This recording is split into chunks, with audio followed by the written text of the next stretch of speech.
Okay, great. If everybody wants to have their seat, we're going to get started with the afternoon sessions. My name's Rana Foroohar. I'm an opinion columnist for the Financial Times and an economic analyst for CNN, and I'm really honored to be here to echo the words of the lunch speaker, people who know a lot more than I do. I know what I don't know. But I'm very interested to be moderating this panel on monetary policy. As my friend and source Mohamed El-Arian has said famously in his own book, central banks have been the only game in town for the last few years. And in some ways that remains the case as we wait to see how the unwinding is going to go.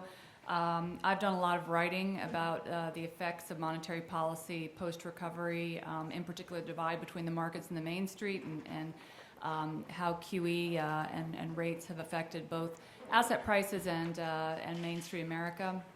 I wrote a book about that topic actually called Makers and Takers, The Rise of Finance and the Fall of American Business. And some folks in the audience were help with that. So very pleased to be here, and I'm going to just introduce our panelists quickly. They're each going to present for somewhere between 20 minutes and 30 minutes, and then we're going to have a good 45 or so for you all to ask questions, and I'll have a few of myself.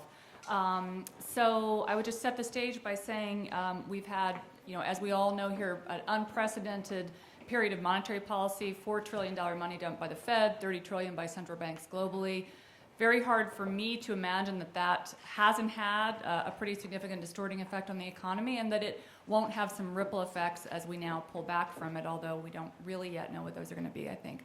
But here to tell us more about their thoughts on all of this are four very smart panelists. Edwin Truman is a non-resident senior fellow at the Peterson Institute. Scott Fullwiler is professor of economics at the University of Missouri, Kansas City. Stephanie Kelton is a research associate at the Levy Institute and also a professor of economics at the University of Missouri, Kansas City. And Randall Wray is a senior scholar at the Levy Institute and professor of economics at Bard. So thank you to you all. And we will start first with Edwin Truman, if you want to come up to the podium and tell us your thoughts. Thanks.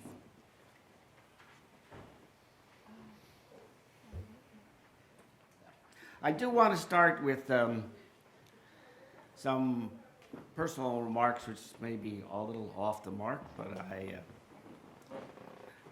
think they're consistent with some of the tone of what I mean that in a positive sense of what we've heard here. The speakers I've so far have been allowed to wander around through things like Socrates and Kierkegaard, and so on that principle, I'm actually going to be a little closer to Socrates than to Kierkegaard. I was pleased last October to accept Dimitri. This is a really hard name for me. I'm not Papadimitriou, something like that. Dimitri is much easier. I usually only do two-syllable names. His invitation to this 26th Minsky conference. In part, that's because a dozen years ago, I was asked to talk here about the trade balance, I think it was, and I had to cancel my participation at the last minute because my mother was seriously ill. And as we heard this morning, Dmitry is not here. I wasn't quite clear why we said we couldn't say where he was, because I thought he was in Greece as a senior official of the Greek government, and he has a tough job, and I wish him well. As an international economist and an expert, if that's the right word, in financial crises, I've been following Greece over the last almost a decade now, as it has tried to find a sure road to prosperity. But many of the obstacles to prosperity in Greece clearly have come from abroad. It has not been helped by the approach that various aspects of its so-called friends in Europe have put in front of them. But also, many of its challenges are self-imposed, in my view. And a particular example is its politicization of Greek statistics. As an economist and former public official, I believe that reliable, unbiased statistics are the cornerstone of public policy. I assume most people in this room agree on that, even though we may not always agree on what the public policy should derive from the statistics. but we assume we want to start there. And unfortunately, successive governments in Greece have not embraced that principle. In Greece, public servants are being prosecuted for their role in cleaning up Greece's statistics. Those being prosecuted include Andreas Georgiou, the former head of the then newly independent Hellenic Statistical Agent, who, like Dimitri, returned to his home country in its hours of need. As far as I know, and could tell from searching the internet a bit, Dimitri has stayed away from the political and legal attacks on Andreas. However, as Greece's Minister of Economy and a highly respected professional economist, Dimitri does have an obligation, in my view, to try to stop those attacks. They are not in the interest of Greece. So my hope is that Dimitri's friends and colleagues here at the Levy Institute and BARD will convey to him my message. So with that personal detour, let me proceed. To talk a bit about central bank and monetary outlook. I noticed that actually this is a two-part topic, so we can either talk about central banks, we can talk about monetary policy, or we can talk about both. And I'll do a little bit of both. Let's make it go forward, yes. So I have three points in case you want to go to sleep at this point. One, monetary policy, U.S. monetary policy has passed the turning point, and other major countries will follow in due course. Second, the definition, scope, and timing of monetary policy normalization are uncertain, despite the sense that Esther George tried to convey to us this morning that everything will be and soon will be on automatic pilot. And third, you can be certain that central banking will not return to the old normal. So on the turning point aspect, so this is a set of forecasts that was produced by my colleague Dave Stockton, my twice-over colleague, both at the Federal Reserve Board and now at the Peterson Institute, colleague David Stockton last week. And these are his forecasts for global growth. And you can see that global growth is again projected to pick up. And it's I think one of the indicators of all this is that again, this is, I think, a commentary on forecasts, but I think this is an area where you actually can use forecasts. So if you look at the IMF's forecasts over recent years, almost every forecast that comes out every 6 months or every quarter, actually, they have intervening forecasts, has been marked down. But starting last June, that stopped and they were flat. And that was true from June to, or July to September, and September to January. And I checked on the web this morning when the IMF released its WIO today, and they have now a slight uptick in their 1/10 for the world as a whole for this year relative to where they were in January. And I think that's a sign that forecasts are bottoming out, and in fact, it may be a sign that since forecasting tends to lag, that's part of the rearview mirror phenomenon, that things may get better faster. To note that the U.S. growth rate here that David has is at 2.2% this year and next, compared to the potential growth rates, which, as we again heard this morning, most people have under 2%, and some as low as, I guess, 1%.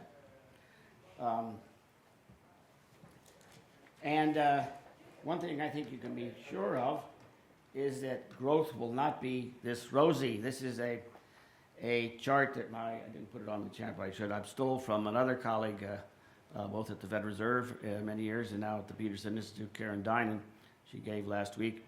And this is a bunch of forecasts of long 10-year growth in successive February, starting in February 2011.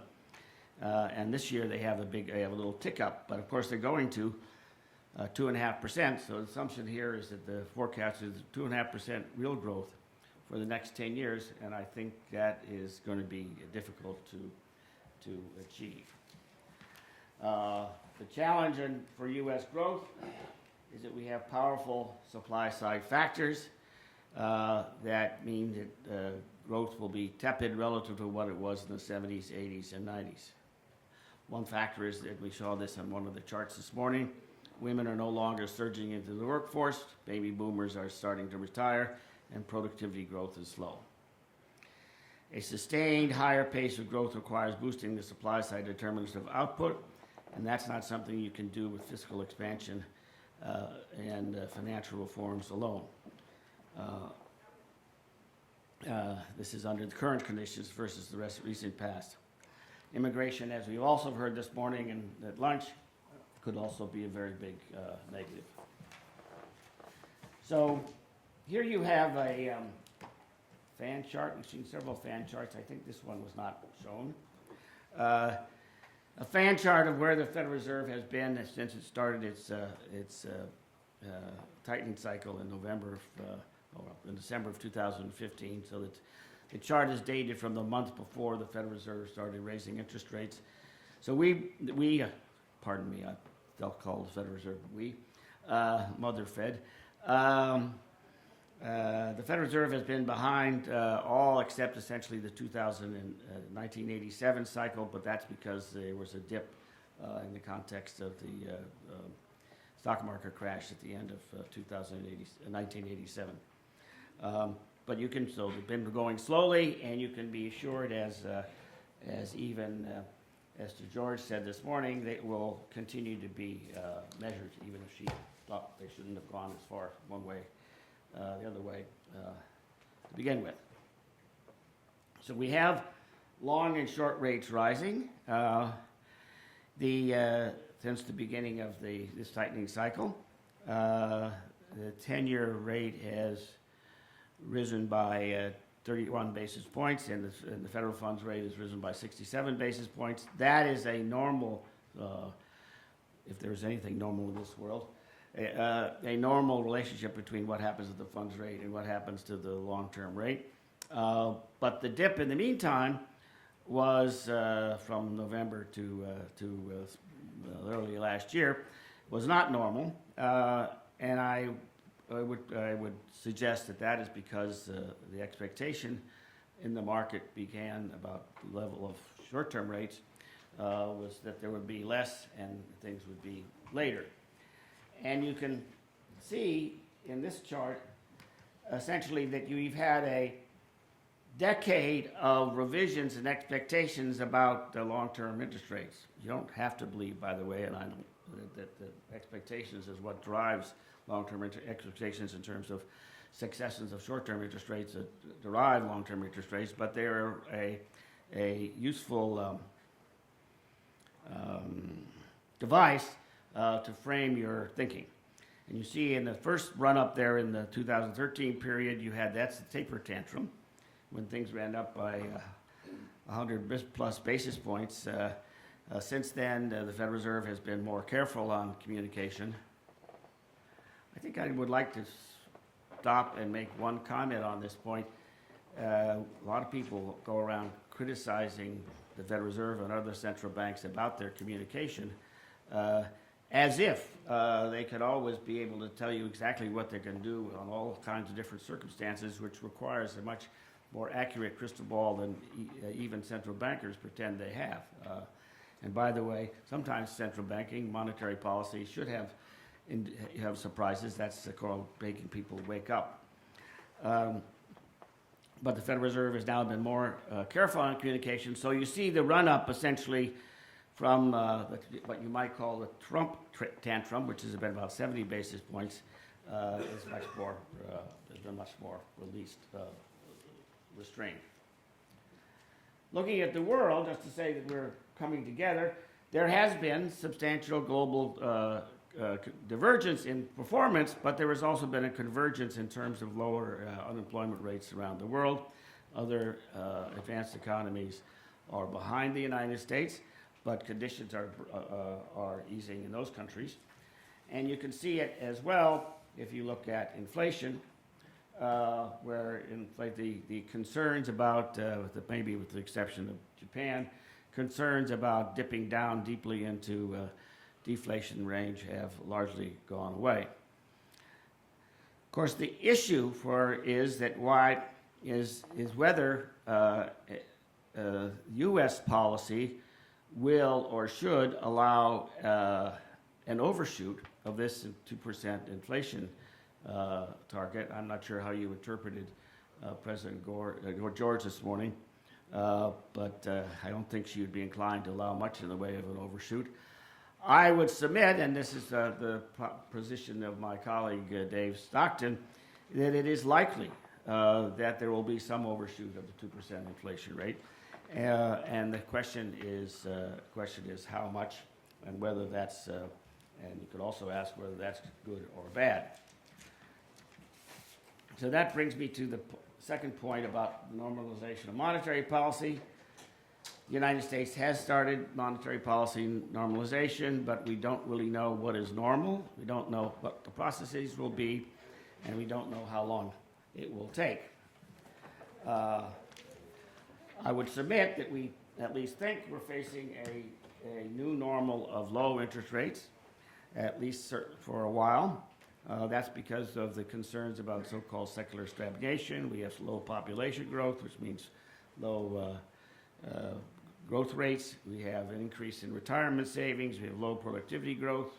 We probably haven't escaped the global savings glut, and we have an increased demand for safe assets.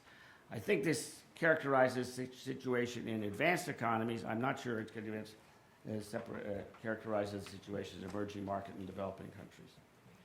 But just one illustration of how the Federal Reserve's thinking on this subject and how low is shown by this chart, which was done by my other Federal Reserve and now Peterson Institute, also worked with me at the Treasury actually, a colleague, Joe Gagnon. And it's a nice little use of the famous dot plots. So on the left-hand side, you have the dot plot from January of 2012, where the median long-term forecast, or where the natural rate, if you want to put it that way, was about 4.25%, compared with the one this March, which is 3%. There are some outliers in both cases, but that's where we are, and that suggests that at least in terms of Federal Reserve's thinking, long-term, over the long term, the Federal Reserve, the funds rate will be at least a percentage point, if not a little bit more, below where they thought 3 years ago.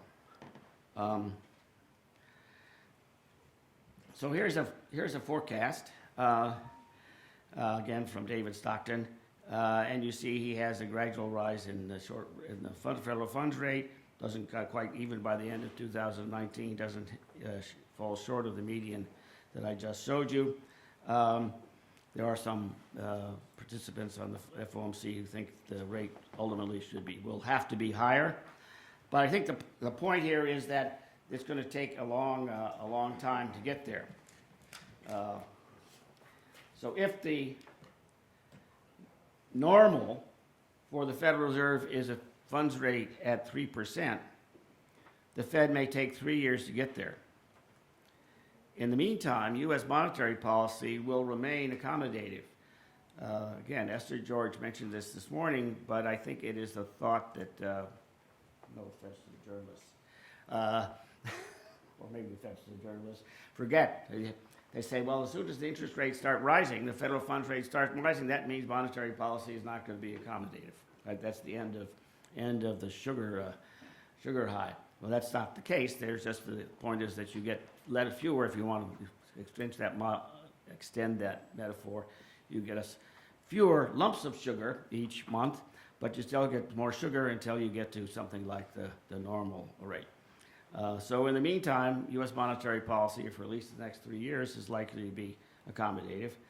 And that means that the scope for overshooting both inflation, which is close to 2% now, and unemployment, or at least the definition of maximum employment, that risk is pretty high. And the question, I think, posed implicitly by Esther George this morning is that it's good or bad? Is it a worry? She would worry. Others would say it's good because it's desirable under these conditions to test what is normal And there is certainly an economic case for saying if you're going to be for a long period of time with interest rates, inflation rate below 2%, and that's really what you want to use to anchor expectations, that you can afford to spend some time above 2%. So that brings me to what the question of where central banks will be after 3 years from now, say. Well, my proposition is that central banking will not return to normal. First, central bank mandates have been expanded, both de facto and de jure. Moreover, markets will expect central banks to keep their powder dry, but available to be able to jump in again, as they have done. There may be a push on the other side to take those tools away from central banks. But the truth of the matter is central banks and their critics will not be able to put the genie back into their bottle, the genie of what you might call activist monetary policy back into the bottle. And in the future, central banks will not be focusing on inflation alone. The central banks appropriately have regained a role in promoting financial sector stability. Macroeconomic policies, which are supposed to rely on, are largely untested in the advanced economies, but they're expected to play a role. Unfortunately, as also was mentioned today, some of the tools of crisis management were taken away in the United States by Dodd-Frank. That was an oblique reference to 13.3. And there certainly are new threats to the Federal Reserve's mandate and insulation from political processes. But it is true that central bank balance sheets are said to be bloated, and Esther George spent some time talking about this morning. They certainly are large relative to history, and here you have just the Japanese, the orange line, and the gray line is the ECB, and the blue line is the Federal Reserve. You see the ECB has been going back and forth. That's why it wanders around relative to the Federal Reserve. If you think these are large numbers for advanced economies, I could have put Switzerland on the chart at 120% of GDP. But I think a useful point to be reminded about this from this chart is that the starting point for all these three central banks was quite different. And that implies that the endpoints will probably be different among the different central banks, and could well be, and maybe appropriately could be, different relative to where each one of them started. So there is this question, basically, of how far and how fast the central bank's balance sheet should be shrunk. My view is that the case for rapid shrinking of the balance sheets is weak. Actually, Esther George did not she advocated not adding to the balance sheet, but she didn't advocate in the past. She had advocated for not adding to the balance sheet, but she also didn't advocate a fast adjustment, at least from what I heard this morning. And the Federal Reserve is committed to normalizing the stance of monetary policy, starting, however, with the funds rate, and then shrinking the Fed's balance sheet as a secondary objective. In fact, it's already started relative to GDP. The Federal Reserve's balance sheet, because GDP has been rising, has increased about almost 2% since the fourth quarter of 2014, during a period in which the Bank of Japan's balance sheet has increased by 20% of GDP, and the ECB's has increased by 12%. So it will, and its normalization will and should trail the normalization of the funds rate, though it can be started in parallel. The case, as you heard it from Esther George this morning, for normalization or returning to something called normal rests on considerations of letting markets work and returning to the funds rate as the normal primary instrument of policy. And get the Federal Reserve out of a position of essentially a type of credit allocation by looking at more rates than just the short-term federal funds rate. That probably is right at least as a philosophical position. But I would think you could also think about it the other way around. Right? We had, well, going into the global financial crisis, we had what was called the conundrum, where the Federal Reserve was raising the federal funds rate, and it was not having the level of restraint on the economy that was expected, because long rates did not move, and in fact came down a bit during that period. So it's perfectly reasonable to think that the central bank in the future might want to put some pressure on long rates as well as pressure on short rates. In that case, it could use its balance sheet to sell longer term assets and essentially reverse the interest rate process that was used in QE. And I think the anti-inflation argument for getting out of the reducing the balance sheet seems to be discredited. Those were the fears of building it up, and I don't think we've had inflation from this bank. I think the key point about balance sheets is that they are largely endogenous to the other objectives of monetary policy, and so in that sense, they should be treated as a secondary objective to position the central bank, as with the federal funds rate itself, for what goes on in the future. So my 3 points, just to remind you, if you have gone to sleep, that U.S. monetary policy has passed its turning point, and other major countries will follow in due course.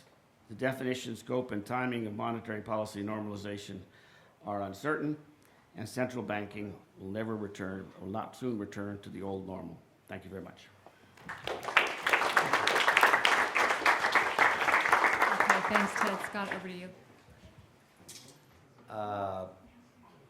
So given the discussion we had this morning regarding Stephanie's question to Esther George about the size of the Fed's balance sheet and the Minsky quote, I had to go change my presentation a bit and add some of that in.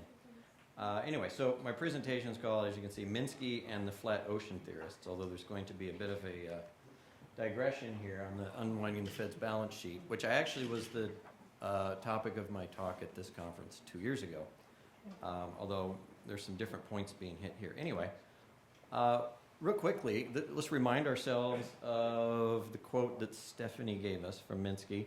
If we consolidate the books of all the government agencies, then the treasury debt held by the Fed would appear as both an asset and liability of the government. Such internal financial arrangements are usually ignored, so the debt, to all practical purposes, does appear once it enters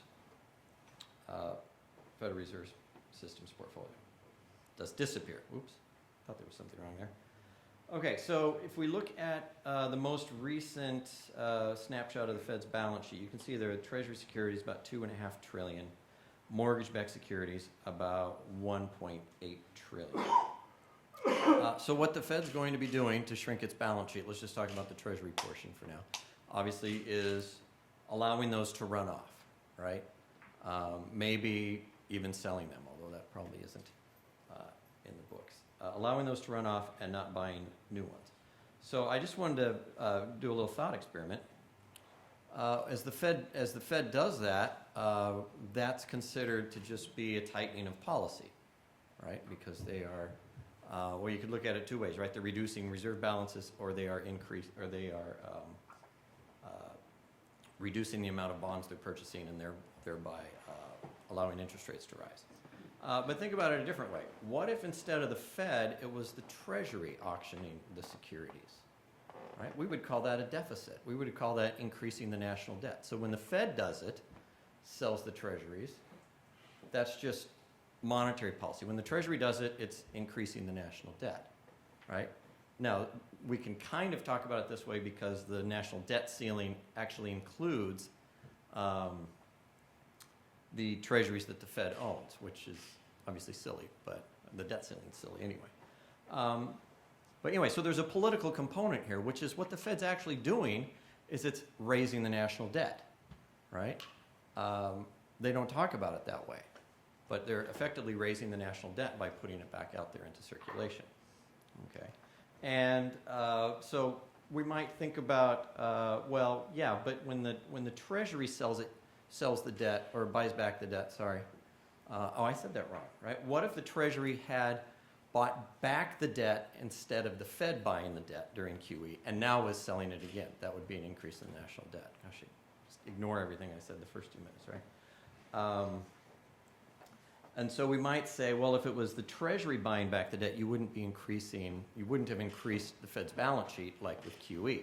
And that's actually not true, because pre-interest on reserves world of pre-2008, if the Treasury had been the one buying back all the national debt, what would have happened? That would have drained reserve balances, because if you look, the Treasury's account in green is also on the Fed's liability side. So if you increase the Treasury's account by buying Treasuries back, you drain reserve balances. And so then the Fed would have had to go out and buy securities to offset the drain in the reserve balances. So it would have been no difference if the Treasury had bought the debt back rather than the Fed. But with the Treasury bought the debt back, we would say they are reducing the national debt. But when the Fed does it, we call it quantitative easing. Right? Okay. One other component here is that, there's another component here, which is as the Fed shrinks its balance sheet, it's going to reduce the profits that it makes and that it sends to the Treasury. So that's another part of the government's has a budget component. So it's another part of the national debt discussion, which is the Fed's been sending somewhere around $100 billion a year to the Treasury in its profits. So if you look down here at its capital accounts down there, by law it can't go over a certain amount. So when it makes a profit, it has to just credit those to the Treasury's account. And so that will decline as the Fed shrinks its balance sheet. So again, it's increasing the national debt by getting the Treasuries off its balance sheet, and also by not receiving the interest on those Treasuries. Okay. So back to the originally planned presentation. Anybody remember the title?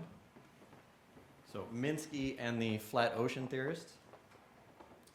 Okay, so where I got flat ocean, you might already know, is this quote from Keynes that comes right after his most famous quote in The Long Run, We're All Dead, where he says, economists set themselves too easy, too useless a task if in tempestuous seasons.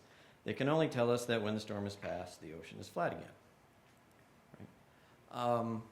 So we usually think of that in the context of they ignore the fact that there's a recession, or they can't tell us what to do during a recession or depression. Right? I'm going to focus on the other side of it, which is the fact that when the storm is past, the ocean is flat, and discuss whether or not it makes sense to talk about the ocean being flat after the storm is past. Okay, because that's sort of, in my opinion, where we are, is we're talking about what I'm calling flat ocean theory. Okay, so the key query I want to bring up here, if you look at this is really simple, but of course the shaded regions are recessions. What's happening every single time they're basically without fail, except for a couple of exceptions, is that the Fed raises rates into recessions. So we talk about the Fed being behind the curve, say on the Taylor's rule and so forth. Actually, if you look at it, the Fed's actually way ahead, right? It raises rates into a recession. Right? Now you could forgive the Fed, or you could, for the sake of argument, ignore that because there's, say in the 70s, they're raising rates into inflation, and then you also get recession. But if we're just going to look since 1988, again, every time they've tried a significant, again, 1994 is an exception, which we can talk about, but it fits my paradigm, even though I'm not going to talk about it really.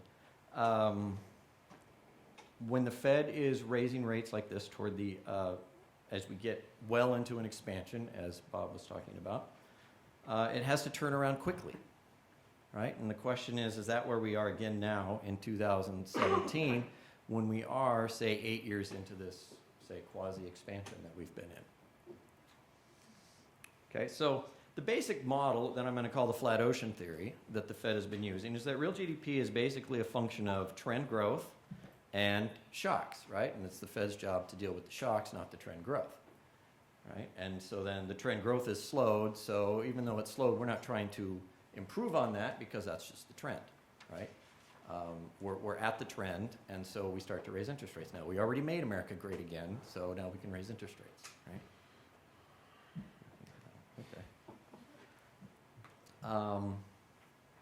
Second one, inflation is a function of expected inflation and GDP versus potential. And so since in the neoclassical mainstream theory, Fed controls inflation and expected inflation, GDP versus potential, then this is all basically driven by the Fed. And then it also drives GDP versus potential. So this is all just Federal Reserves, right, or monetary policy. And then the appropriate way to deal with all this is through its interest rate target, where they're trying to hit a natural rate of interest, and the main approach to that is through the Taylor's rule, as was discussed a bit today, and some other things like gradualism, forward guidance, and so forth. And then importantly, another significant part of this is the view of monetary policy dominance, that the federal government should basically balance its budget and get out of the way so the central bank can do all of this stuff. And so it should be running sound fiscal policy. Okay. And what I'm arguing is basically that's the paradigm we went into 2008 with, and that's the paradigm we have now still, right? And I think I could stop right now, and I think that would be correct. But anyway, I'm going to keep going. So what we've had since the late 1980s is a series of attempts at soft landings by the Fed. Okay, and this is from a textbook 25 years ago, but and at the time that it was written, the end of the 1980s wasn't known yet. But at any rate, this was sort of the theory of what the Fed was doing in the late 80s. Is they were trying to there was a potential GDP there, actually GNP back then. They were trying to raise interest rates ever so slightly so that we could just get back to that natural and just stay there at that trend. Right? And in the absence of shocks, we'll just stay there. Okay? So this is how it turned out, right? Shortly thereafter, we went the other direction, right? Here's what the Fed was doing. Raising interest rates right into that and turning around and cutting. Late 90s into 2000, same sort of thing, right? Trying to engineer that soft landing. Here's what the Fed was doing. Raising rates, and we turned around. Soft landing, the new economy. Of course, we have to keep track of the memes that we had, right? Soft landing, the great moderation. Right? And so the Fed, of course, is raising rates into that one too. Okay, so this is a quote from St. Louis Fed President James Bullard from 2 years ago at the Minsky conference. And I'm just putting this up here. He actually has backed away from some of this, but I'm putting it up here because it's fairly representative. Taylor-type rules have been out of fashion. While the policy rate's at 0, they're kind of useless. But now that we're talking about normalization, it's interesting to look at the policy prescriptions of Taylor-type policy rules. So normalization, right? That there was a storm, and now the ocean is flat again, so we can normalize. Right? And so then basically goes on to talk about how we should have raised interest rates already, right? We're behind the curve of the Taylor rule. So here's where we are, right? We're getting narrow potential, so we're starting to exercise less and less, create less and less stimulus by raising our interest rate, our federal funds target, closer to what we think is a natural rate of interest. Right? This one's not really fair because the scaling on the right makes it look like they've really raised interest rates, but anyway. So Bullard is kind of interesting. Actually, previous presentation went into this one a little bit, so I'll just leave this one, right? That the Fed has continuously thought they were going to raise rates a lot, and then hasn't, although they appear to be at least for now, on the track that they were on. The reason I put this in is because Bullard, for about a year now, has kind of changed his tune and thinks that because long-run growth is slower, what we're going to end up with is a longer run rate of the federal funds rate that's lower too. So the red is where he thinks we're going to end up. So he doesn't think that there should be too many more hikes. It's not because he's not a flat ocean theorist, though. It's because he thinks that we've gone to a low real GDP growth regime.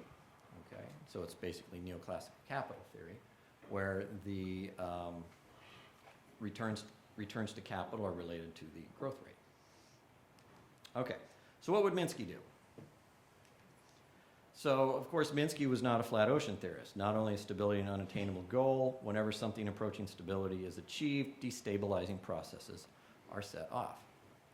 Okay, so let's go through a little bit of what he was doing. So first off, capitalist economy can be described by a set of interrelated balance sheets and income statements. So None of my students would be surprised that I'm going to have some balance sheets in my presentation.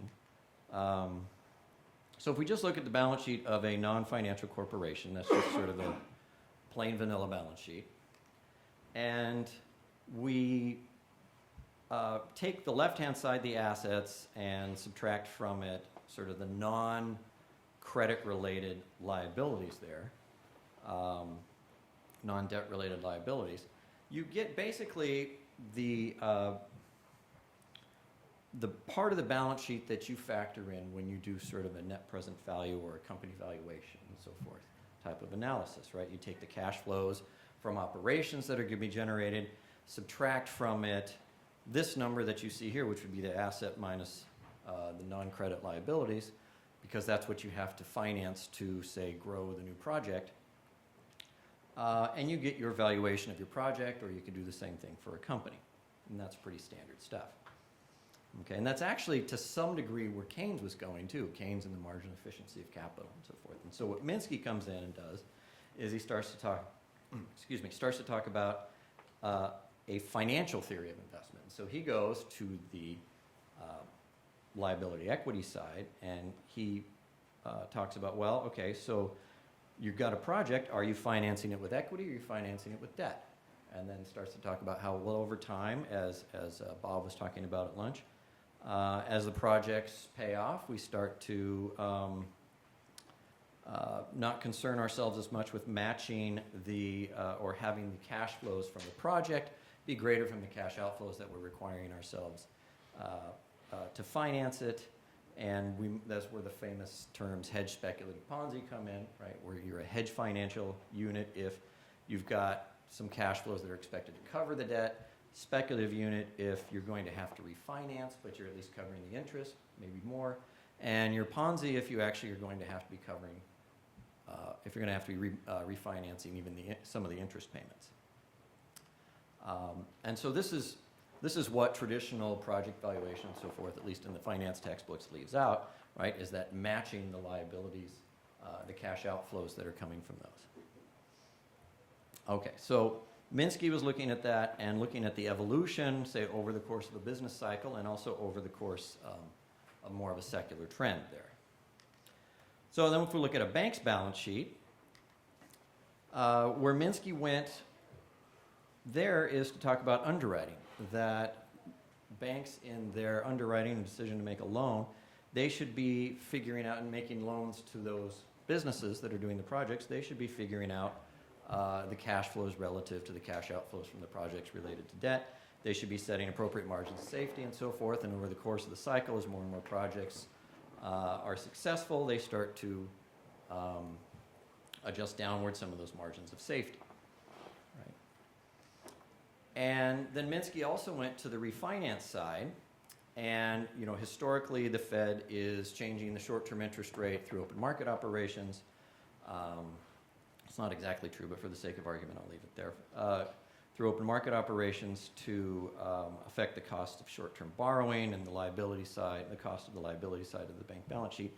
Minsky thought what they should really be doing is going through the discount window for that, because then the central bank would, like any lender, be able to look and see what's the quality of the underwriting going on. And so they would be able to look at things at an earlier stage rather than later on, when you've raised interest rates and and maybe what you've done is you've sent that hedge or slightly speculative project into a speculative or a Ponzi project, because now the cost of refinancing it has increased significantly with the higher short-term interest rates. Also, raising the short-term interest rates, of course, is going to raise the cost of the bank and reduce the bank's profits. It's also going to potentially, depending on how you're repricing the asset side, reduce the equity, because you've reduced the value of the assets relative to the equity given the duration spread. Okay. So for that reason, on the previous slide, Minsky wasn't as in favor of manipulating the short-term interest rate, particularly depending on where the economy was in terms of a hedge speculative or Ponzi distribution. If you've got more speculative or Ponzi units borrowing, then raising interest rates is just going to push them further into that financially fragile state and potentially crisis. Okay, so what we're seeing in the new regulation literature, of course, since 2008, we talk about macroprudential regulation, et cetera, and even the most recent literature, say the Minneapolis Fed plan and so forth, pretty much exclusively, there is some discussion about too big to fail and so forth, but it even doesn't deviate too much from this. Pretty much exclusively deals with the liquidity and the capital side. Doesn't touch, and I looked through the Minneapolis Fed plan, I didn't see it anywhere. If you see it, let me know, but I did word searches and things like that. I didn't see any discussion of quality of the lending of the banks, okay, of the financial institutions. It's all about having enough capital to withstand losses and enough liquidity as well. Now, of course, the central bank should be providing the liquidity and so forth. Doesn't mean you shouldn't have any liquidity, but Minsky thought that that wasn't necessarily the right place to be regulating. But also, if you require a lot more liquidity, which we're going to be doing, and a lot more capital, which the plans are suggesting, and we've already done a bit, what you've done is you have taken the two parts of a bank's balance sheet, on the asset side, the liquidity, and the capital side, capital on the other side, the two parts that provide the biggest hit to a bank's profits, right? Because the asset side is where they get their cash inflows primarily, but the liquidity is where the least amount of cash flow comes from. Now, if you raise that percentage of the balance sheet, you've hurt their profitability. Secondly, the capital, that's the most expensive source of finance for them. So you have significantly affected their ability to be profitable, and Minsky would argue, well, that sort of thing might be where you would create financial innovations to get around the regulations and so forth. Okay. On top of that, he also said, well, banks typically need to be right 98% of the time when they're lending, right? I don't know if Minsky said that or Randy in his book. 98% of the time, because they don't hold a lot of capital. Well, if you double their capital, then what? They have to be right 95% of the time, 94, something like that, right? So why wouldn't you still be talking about lending quality if you're talking about regulation? But it's generally not happening. Okay, then obviously what we had was a change in the financial system over time. Minsky called it an evolution to money manager capitalism, where it's not even the banks holding the loans and the deposits anymore, or maybe they aren't even making the loans, right? The loans are being pushed off into other parts and they're securitized, and then the shadow banks end up holding some of it and other institutions end up holding some of it, and the deposits go off to the shadow banks, right? And this is all somewhat a response to the regulation to get around the capital requirements and so forth. But another thing that it does is it gets around the changes in short-term interest rates as well, because now you can create loans and structures and so forth, and this was particularly happening in the mid-2000s, where the loans are intended to get around the fact that interest rates might rise, at least in the short term, right? And so you have a loan that, well, don't worry about it, the value of your house will go up. You've got payments you can handle right now, 2 or 3 years, yeah, they'll go up a lot, but don't worry, if interest rates are high, you can just sell your house and pay off your loan, right? Okay, anyway, so if we look at, if we go and we look at the financial balances of the household and business sector over time, what we see there, again, the grays are recessions, is that in recessions, the financial balances increase significantly. And so that is the recession. When the household and or business sector pulls back, that is the recession, right? That they're attempting to net save more. And then you can see the cyclical component of Minsky's framework, right? That over the course of the cycle, as that expansion, as the white space goes on, you get a deterioration in both of those. Now, historically, prior to the 1990s, let's say, the household sector was what Minsky might call the hedge unit. It varied over the course of the cycle, but you can see there is a significant positive number. The business sector was the historical move between hedge speculative and Ponzi, because they're maneuvering around zero there, right? And so we can see also a secular trend there that was going on. First, we have the secular trend in the business sector, which then Minsky writes John Maynard Keynes right around there, and it's mostly about the business sector driving financial fragility.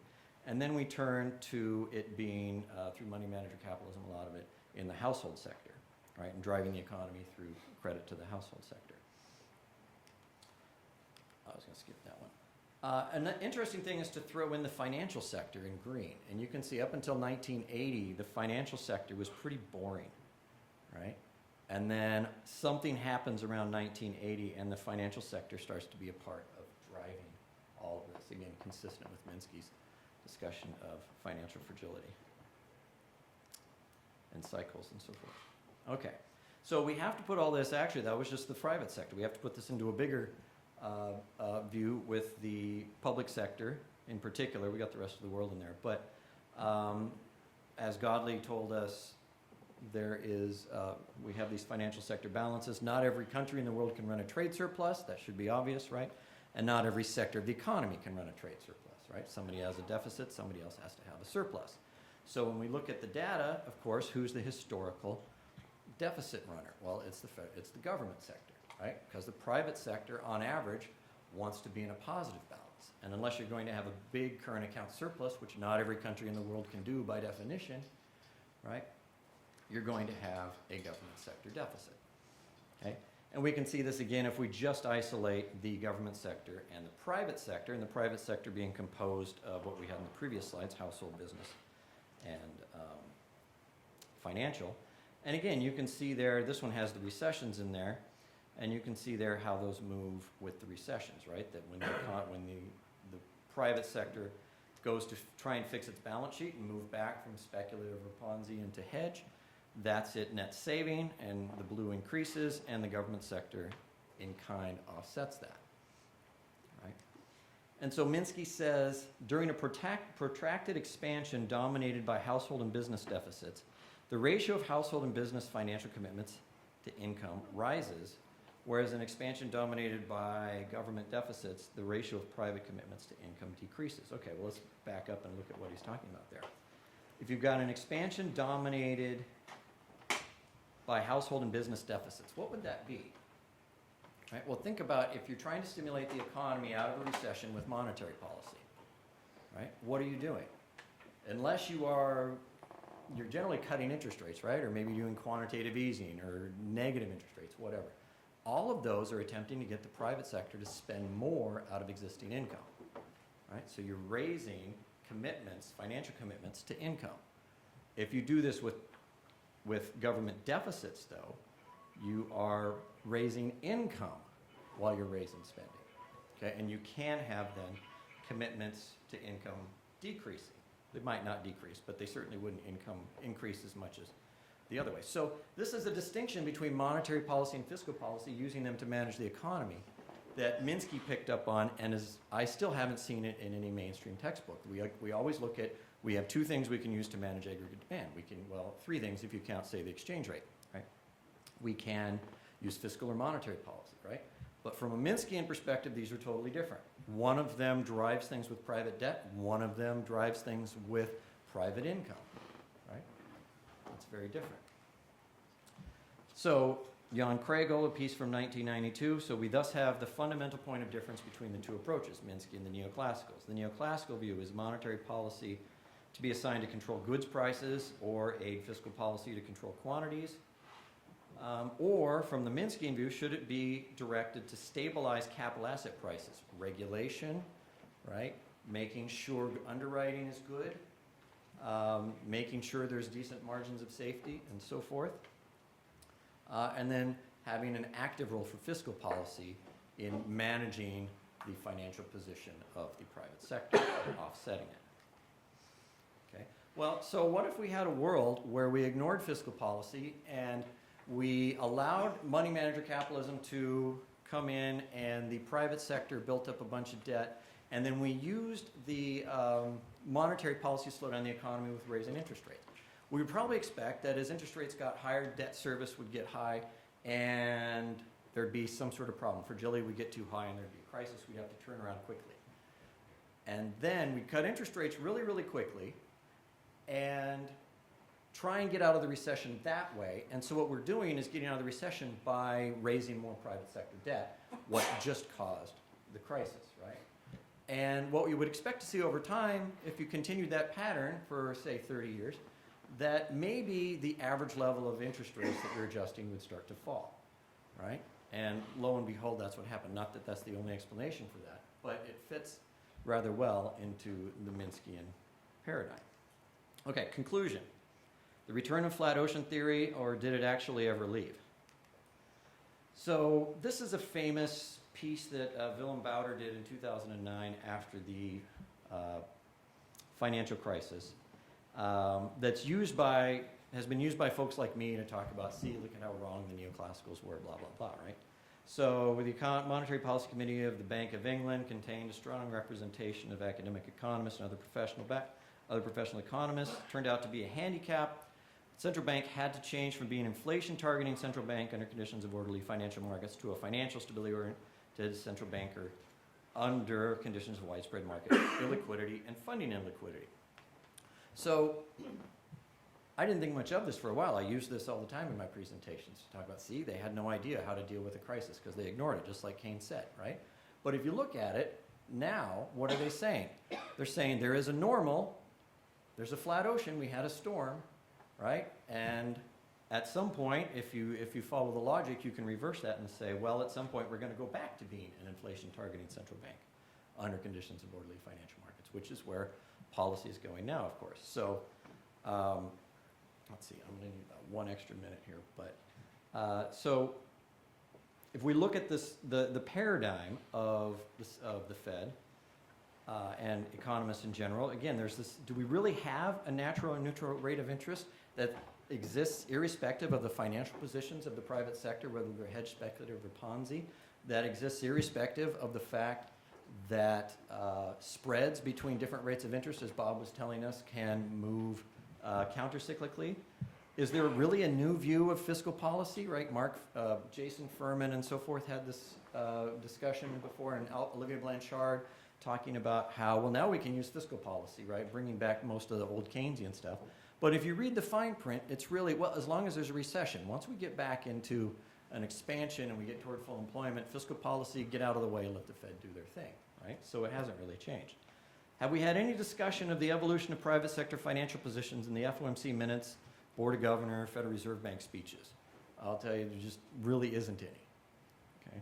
Do we have, are they talking about threats to the private sector financial balances because of rising interest rates? That they're starting to raise interest rates. Do they talk about that? They don't, generally.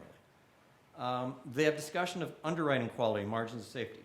Generally not, right? Et cetera, et cetera. So in my view, not much has changed, right? They certainly haven't taken on the Minskyan paradigm.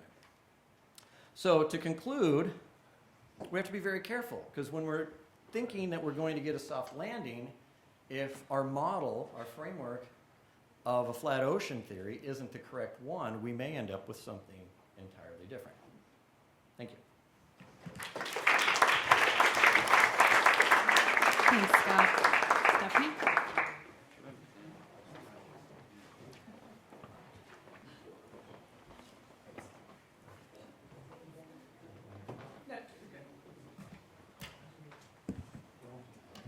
Good afternoon.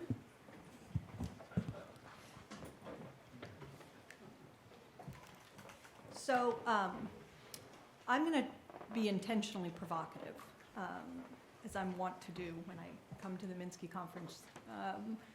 So I'm not predicting a recession, but as Bob said over lunch, and I think it was implied earlier in the day as well, eventually we are going to have another recession. And so I'm meant to be provocative here. Can Trumponomics extend the current recovery, even as recession inevitably is out there somewhere, right? I want to just start out briefly. Let me say the focus of the talk is on Donald Trump and the policies and how I think about the potential impact of what's been done with Trumponomics. But I want to try to couch my remarks against a backdrop of monetary policy. So the first part of my remarks is going to be more or less centered around monetary policy and the Fed, and then I'll move into the current administration's proposed economic program. Okay, so one of the challenges of going near the end of the day is that much of what I intended to say has been said in one way or another by someone today. So We talked about the IMF forecasts. As we all know, it is very dangerous to finish any talk more than, say, 5 minutes before you give it, because your data will suddenly turn out to be out of date. And that happens to be the case here with the IMF, ratcheting up, as we heard, by just 1/10 of a percentage point its forecast for economic growth. Now, the IMF had been, each January, the IMF puts out a forecast for global economic growth. And each year, the IMF had been missing to the downside, right? And so the next forecast was more pessimistic than the previous one. And the next year, more pessimistic still. And this has continued, as you can see, for some period of time. The latest forecast we had until moments ago was the January forecast, in which the IMF said that they were forecasting growth globally to be unchanged at 3.4% this year and to rise to about 3.6% in the next year. Now that's been revised upward to 3.5%. So 3.5% global GDP growth. The EU's growth rate is the slowest in 5 years. Growth there has slowed to just about 1.5%. The UK has been growing at its slowest pace in 3 years at just 2%. And as we discussed this morning, and everyone in the room probably knows, US growth has been fairly anemic through most or much of the economic recovery, bringing average economic growth to around 2%, with forecasts of near that, 1.9, 1.7 in subsequent years. So economists have invented a term for this, and they call it sloth, right? This idea that we are in an environment in which we are going to have slow growth and low inflation for the foreseeable future, or what Larry Summers and others have called secular stagnation or something along these lines. So it's not just the US and parts of Europe that are slowing, it's of course also China, where just yesterday numbers came out and growth has picked up somewhat, but China has been growing at a rate of about 6.5%, Europe about 1.5%, and the US around 2%. Right, so this is something that Goldman Sachs said when it looked at the growth forecast. It says, while expansions do not die of old age, history shows that they are at greater risk when spare capacity is exhausted, as it probably is now. So it is especially important to monitor whether growth may be running out of steam. I find this quote kind of puzzling, because the notion that recoveries come to an end when you run out of spare capacity sort of seems to be missing the point, in the sense that if you have a recovery driven by investment spending, which builds new capacity, then these two things don't exactly go together. The idea that the capacity is a constraint that's fixed, right? You just simply run out of breathing room. So anyway, Goldman put the risk of recession at about 1 in 4. From around now until the third quarter of 2018. So somebody mentioned earlier this morning that the current recovery has been underway for a number of years, that the average length of an expansion is less than 8 years, that once you begin to approach the 9th year, the 10th year of a recovery, that somehow history tells us that recession must be near, right? So we are in the midst of the 4th longest recovery on record since 1850. We've had 93 good months, a good run, with just about 2% average growth. We need the current expansion to continue for another 2.5 years to break the all-time record, okay, set in the early 2000s through early 1990s through 2001.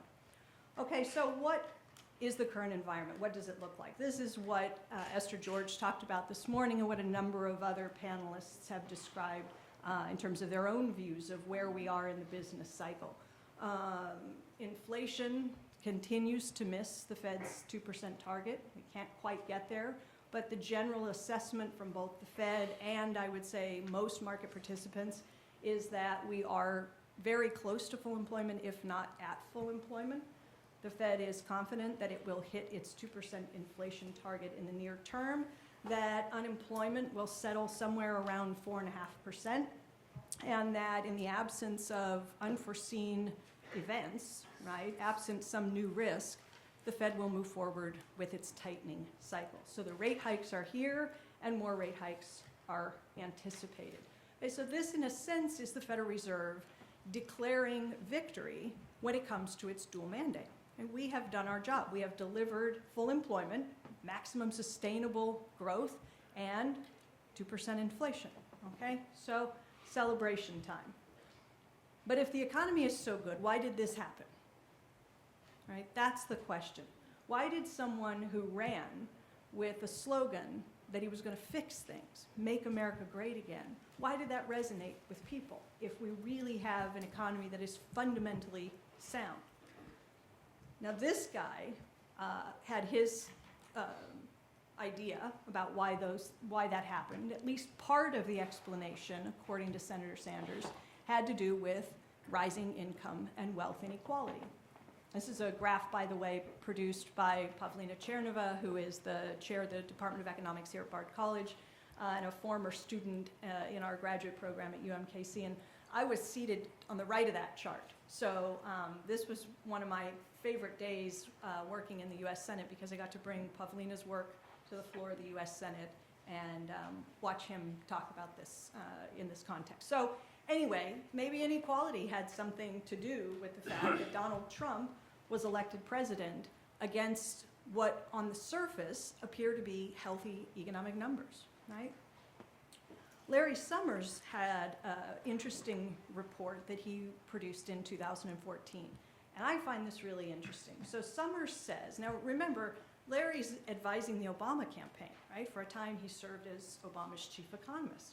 Larry writes this piece 5 years into the recovery. So this is published in 2014. 5 years into the recovery, Larry says, since the trough of the recession in early 2009, essentially all of the convergence in the economy's level of output to its potential has been achieved not through the economy's growth, but through downward revisions in its potential. Okay, what does he mean? What he means is, here was the US in 2007, pre-crisis, right, with actual GDP tracking very closely what was then thought to be potential GDP. And then something happens. Real GDP falls. We enter the Great Recession. We didn't know at the time that it was going to be the Great Recession. Maybe it would be an ordinary run-of-the-mill kind of a recession, and we would get out of it in a year or so and be no worse for the wear, really. But that's not what happened. Okay? The economy went into recession. The potential GDP was revised down from the blue line to the red line. So not too much until we figured out how bad this recession really was. Okay, this was not a garden variety recession. This was the Great Recession. And potential GDP was revised down substantially as the economy continued to spiral down. Now the recovery begins, 2009. But what happens? Potential GDP is still revised downward. And as the economy continues to recover, real GDP is revised down. We're in recovery, okay? And so Larry's point is that most of the improvement, right, the fact that we got closer to our potential GDP, most of the closing of the GDP gap occurred not because we improved the real economy, not through real growth, but through downward revisions in our potential GDP. So Larry's response is, no wonder people didn't feel a whole heck of a lot better, right? So he goes on and he concludes, in other words, through this recovery, we have made no progress in restoring GDP to its potential. That's an astonishing indictment, I think, of the policies that were pursued to improve the economy over the course of the recovery. No improvement in restoring GDP to its potential. Okay, so where are we today? Pick up the Wall Street Journal or the Financial Times or whatever, and here you get this graph. We all see it all the time. Here's where real GDP is today, and here's potential GDP today. And this is what the Fed is talking about when they say the economy is more or less back to full employment.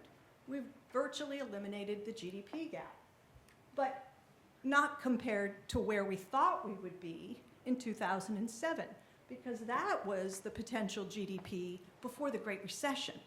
And if instead of comparing current GDP to that potential GDP, we compared it to the old potential GDP, we would have an output gap of about 14%, or roughly $2 trillion. So things would look very different if we were using the old potential GDP as a baseline. I'm not arguing that that's the right thing to do. I'm just saying, by way of thinking about how successful we've been in closing the GDP gap, keep in mind where we thought we would be. So Janet Yellen, just prior to the election, this is September, she says the good news is that the economy might have a little bit more room to run. Now this is when they didn't raise rates in September. She was saying, okay, might have some more slack, we're not raising rates, might have a little more room to run. It's good news, all right? What's the bad news? The bad news is that the Fed does have concerns about when the next recession comes. How will it respond? Will it have the tools, the ammunition to respond to the next recession if it comes sooner rather than later? I don't know when it will come, and I don't know what will trigger it. I only know that it will come, okay? Because it's always a question of when, not if the next recession will come. The good news is that when the next recession does come, it will be followed by the next recovery. And that will be followed by another recession, because that's how the economy evolves over time, right? It cycles. So at some point, real GDP will turn negative. I don't know when. We've got the Atlanta Fed's forecast, the GDP now has been revised down just as of today to 0.5% in the first quarter of the year. We've heard market participants forecast higher growth rates in the second quarter, 3% or whatever. Maybe we'll get to 2% this year. I don't know. But anyway, that was just, this is why I say don't write your slides until 5 minutes before, because that's now 0.5, not 0.9. The Fed expects basically 2.1% this year, 2.1% next year, and then a slowing to around 1.9 in 2019. It's always a question of who wins out, the headwinds or the tailwinds. Right? That's what's going to ultimately determine whether we stay in the recovery phase of the business cycle or we move into the recession phase. All right, so we talked a little bit this morning about what the Fed sees, hitting its inflation target over time, continued job creation, more or less full employment, and a tightening cycle that continues. Now, there are people who are concerned that the Fed has run out of ammo, that if the next recession comes, the Fed can't respond. Right? They're already talking about unwinding the balance sheet. The last thing they really want to do is more of what they just did. Right? But if you were paying attention during the summer meetings that take place annually in Jackson Hole when the Fed gathers and talks policy and so forth, right? I see lots of heads shaking. People pay attention to this stuff. And one of the topics that really did consume the Fed at the last meeting was this question: what if the next recession comes sooner rather than later? And Janet Yellen gave a talk there, and she said, look, we've got conventional policy, and so to the extent that we can get away from zero, that gives us room to do what we normally do, which is cut rates as the recession begins. But if we don't move successfully away from zero in time, if the recession comes sooner, we can always do what we did last time, and it seemed to work, so I think we're good. That was basically what she said. Now, she said we may have to think about buying a broader array of assets in the next time. Maybe it won't be mortgage-backed securities and treasuries. Maybe we'll have to buy different stuff. Maybe we'll have to do something like what other countries, other central banks around the world are doing. But basically, QE forward guidance and dropping rates back down to zero should get us through, okay? Here's the problem. Here's where we are today, right? 75 basis points. This is interest rates today. So if you look, I love this graph. I got this from Jared Bernstein. I don't know if he produced it or he got it from someone else. But this is all the way back to 1957, and all it does is show you where rates were when the Fed began cutting in a downturn, and then how far rates were cut, and then in the recovery phase, when the Fed began tightening, how high they went before they stopped tightening. So you can see that the Fed did what the Fed does. You go into recession, you cut rates. And then when the economy begins to recover, the Fed raises rates. But what do? They raise rates to a level higher than the previous high. And then you have a recession, the Fed cuts, and when the economy begins to recover, the Fed raises rates higher than the previous high. And they did it time after time after time, all the way through the Volcker years, and then something changes. Now when the economy goes into recession and the Fed cuts, they never raise rates higher than the previous high. So now the Fed cuts, and the economy goes into recession, the Fed cuts, but in the tightening cycle, they don't make it back up above. So they cut in the next recession. In the tightening cycle, they don't make it back up again. So each time leaving themselves less and less room to cut in the next recession. Okay, so that's where we are today, and what the Fed hopes very much will happen is that it can get those rates further away from the zero bound before the next recession comes. All right? If that doesn't happen, then Yellen told us at Jackson Hole, future policymakers might have to get more creative. They might have to think about additional tools that have been employed by other central banks. Like what? Well, we used to call it the zero lower bound, but then we've figured out that the number line, it doesn't just go from zero up, that there's the number line goes in the other direction, right? There are all those negative numbers. We forgot about those. So zero ain't as low as you can go. So we can have negative interest rates. And incredibly, a third of the global government bond market is currently trading in negative territory.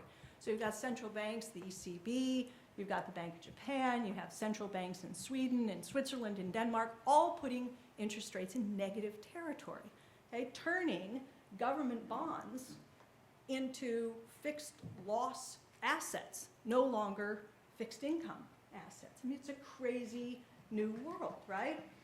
So how's that working?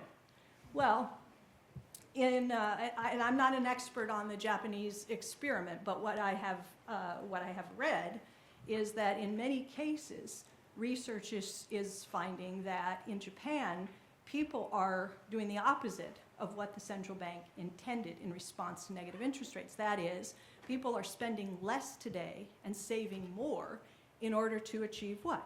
Their nominal long-term saving targets. People want to retire with a certain amount of money at the end of the day. Negative rates are meant to be a stick, right? A penalty. You spend your balances today or we will take part of them away from you.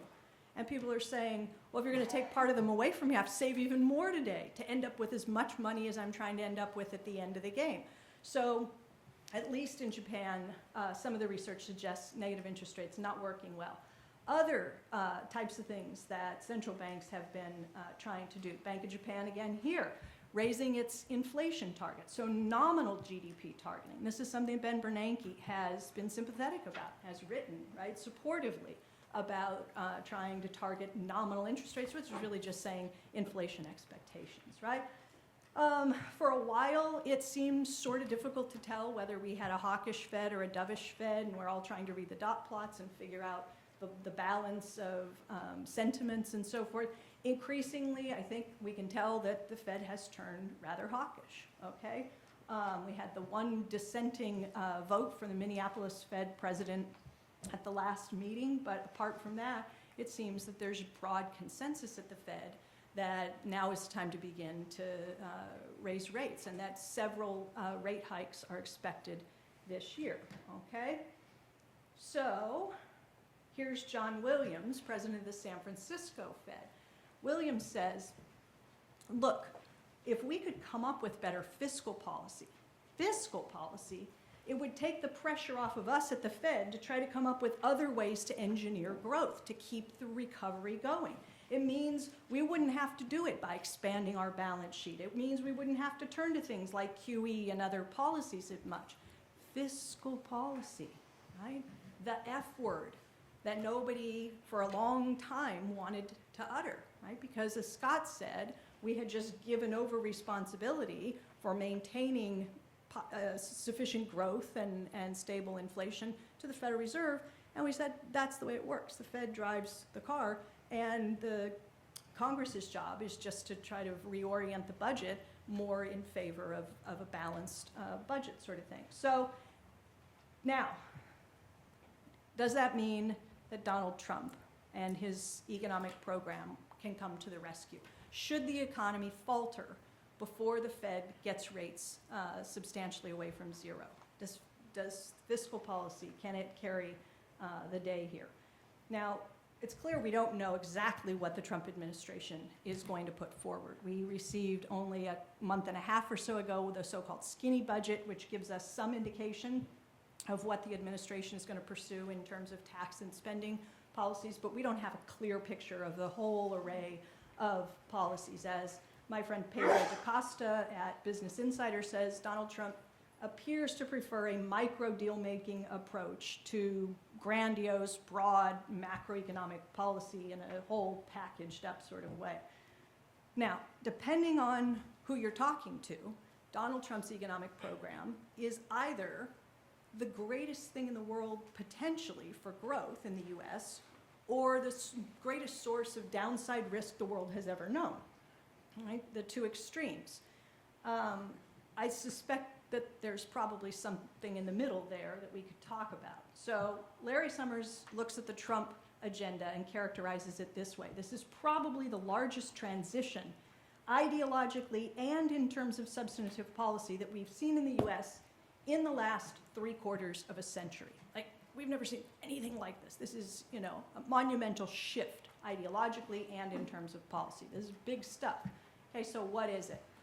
It's not the usual Republican agenda. It's not just tax cuts and deregulation sort of thing, you know, and going after welfare programs and that kind of stuff. It's got all these other things in it where he's vowed not to touch entitlements, okay? And there are the usual things, corporate tax cuts, repatriation, but then you got the tough on trade stuff that generally falls into the more left-oriented kind of policy. So Trumponomics broadly refers to the entire agenda, everything from healthcare, immigration, trade, tax and spending policies, and potentially appointments to the Federal Reserve as well. Initially, a lot of people responded to what they heard from Donald Trump and said, my God, this sounds like a huge fiscal stimulus. Like, this guy's like a real Keynesian. And people wrote about the Trump agenda and in these terms. Like, this is Keynesian stuff. Why did they say that? Because Donald Trump said stuff like this. He said it's called priming the pump. Sometimes you got to do that or things are going to get worse. We have no choice, otherwise we're going to die on the vine. The economy would be crushed under Hillary, but no matter who it is, the debt is going to go up. So it sounded like ambitious fiscal policy, deficit spending, and debt and deficit fear be damned, right? He was just going to go for it. So you immediately had pushback from Nobel Prize winning economists. Ed Phelps, Paul Krugman, Roger Myerson all weighed in and said, hang on, Trumponomics is either going to be disciplined by the market, in the case of the first two quotes, either it's going to run the risk of leading to an explosion of debt that causes a loss of confidence, markets won't let it happen. Krugman said it won't do much to boost growth because interest rates will go up and there'll be lots of crowding out, market discipline. In the case of Roger Myerson, well, foreigners won't let us get away with it. Right? China won't buy the bonds or whatever. They'll boycott. There will be a strike of foreign dollars. So the debt scared some people away. It was supposed to be an ambitious fiscal program. No question about that. Right? We've all heard the numbers, and there was some discussion about this morning, promising growth rates that we have not seen in the US for a very long time. 3.5%, 4% real GDP growth. And people like Larry Summers heard this and said, this is insane. Okay, this guy's crazy. But both things might be true. So Larry says, this is so far out of the mainstream of any kind of responsible economic thinking that these numbers are the equivalent of creationism. Okay, the only way you get to 4% growth or 3.5% growth is to somehow find a way to generate an extra 2.1% or 1.8% of growth from one or a combination of productivity growth and growth of potential labor force. And we talked about this on a panel this morning. Is that feasible? Can we do better than 0.5% of each, 1% total? Where's it going to come from? Is it possible to engineer that, or is Larry right? It is the economic equivalent of creationism. Now, keep in mind, we're talking about achieving rates of growth in the recovery phase of the business cycle that were not uncommon by any stretch of the imagination until very recently. 3.5%, 4% is something we achieved regularly during an economic recovery. It's only in the last 2 recoveries that we fail to hit 3.5%. So is it the case that demographics, technology, whatever the case may be, these things have taken hold in such a way that we can no longer achieve those outcomes? Or is it possible through investments, through macroeconomic policy, to bump up productivity growth, to increase potential labor force, and so forth? That's the question. I think it's probably one of the most, if not the most important question facing economists today. So will Trump's policies do that? Could they do that? The lunch speaker, Bob, was talking about, Trump is like Reagan on steroids, basically. And he said he could have done it. He could have done it. There's no reason that massive tax cuts, properly targeted, I would say, combined with deregulation and a whole increase in spending, even defense spending, of the sort that Reagan did, couldn't produce similar results today. I think that's possible, okay? Remember, Reagan won re-election in a landslide, and as the lunch speaker said, there was massive economic growth on the back of those supply-side policies. Now, I'm not arguing that those are the best policies to pursue, but could they work? I think they could. So the question, though, is can Donald Trump get any of this through? How much of his agenda, even with his own party in control of both houses and the White House, how much of this can he get through? So we're looking at what the Tax Foundation says is probably a tax plan that would cost $10 trillion over 10 years. Will they try to pay for it? Will there be cuts to other programs? Will they raise revenue to offset? Will it be revenue neutral, as Paul Ryan insists that it must be? Will they be able to use budget reconciliation to avoid having to get 60 votes, which would require some Democrats to come on board? So these are all questions I can't answer. It's going to be tough, but I think what we're going to get is not tax reform, so-called, but tax cuts. And it's kind of hard for me to believe that they're not going to be able to have some success in terms of getting a tax cut piece of legislation through. So I expect that. Even if they are successful, people like Joe Stiglitz argue that these are among the policies that won't work. Paul Krugman says the tax cuts will go to the very wealthy. They don't spend as much, marginal propensity to consume and all that. So it's going to, the hit will be taken by the poor, who are going to cut back their own spending, and the overall effect is going to be negative, not positive. Moody's looked at this. And when Moody's looked at the Trump economic agenda, they ran it through several different scenarios compared to the baseline case. The baseline is no change in current policy. So the baseline is the blue line, okay? That's what Moody's estimates real GDP would be if we didn't do anything different. And then the next 3 lines are 3 scenarios run by Moody's. One is the full Trump scenario, where he does everything he promised to do on the campaign trail and once he got into the White House. All of it. Deporting 11 million people, the whole agenda, building the wall, the whole of it, right? If you do the full Monty Trump, you get the orange line, and the US goes into recession by the 2nd year. Okay, so we do not extend the recovery with Trumponomics in scenario 1. In scenario 2, they said, well, let's take a lighter version of that program. Let's just cut it way back so we don't deport quite as many people, and we don't cut taxes as much, and we don't cut programs as much, that sort of thing. In that case, you get the green line. Again, the economy goes into recession, so you don't extend the recovery with Trumponomics there. The third scenario is the one that says Donald Trump, the best he can possibly do, given the Congress that we have and so forth, is a Washington reality scenario. That's the purple line. It's the one that's closest to the baseline. Only under that scenario does the economy avoid recession in the Moody's forecast scenario. Okay, so depends is the answer to the question, can Trumponomics extend the recovery? If we don't go too far with it, Moody's says, yeah, it could extend the recovery. But if we try to track too closely to what Donald Trump actually said he wanted to do, we go into recession. Here's Goldman's forecast. Goldman basically did the same thing ran different scenarios compared to a baseline. Goldman used the Fed's model to evaluate Donald Trump's economic program. And this only goes 4 years out. So they're looking at just his first term. Now, according to Goldman, you can't do better than the baseline. And by the way, that was the same conclusion that Moody's came to. Under no scenario does Donald Trump do better than the baseline, which is don't change anything. Okay, so we end up worse off in every case. And with Goldman's forecast, we end up worse off in every case, but we do avoid recession in Goldman's scenario. So look, this is Ken Rogoff at Harvard saying, be wary, right? Beware of pundits who believe Trump will definitely bring economic catastrophe. Rogoff says, well, you may not like Donald Trump, and you may oppose everything he stands for, and you don't want any of those policies, but you have to admit they're staunchly pro-business. So Rogoff says, could he get to 4%? Sure he could.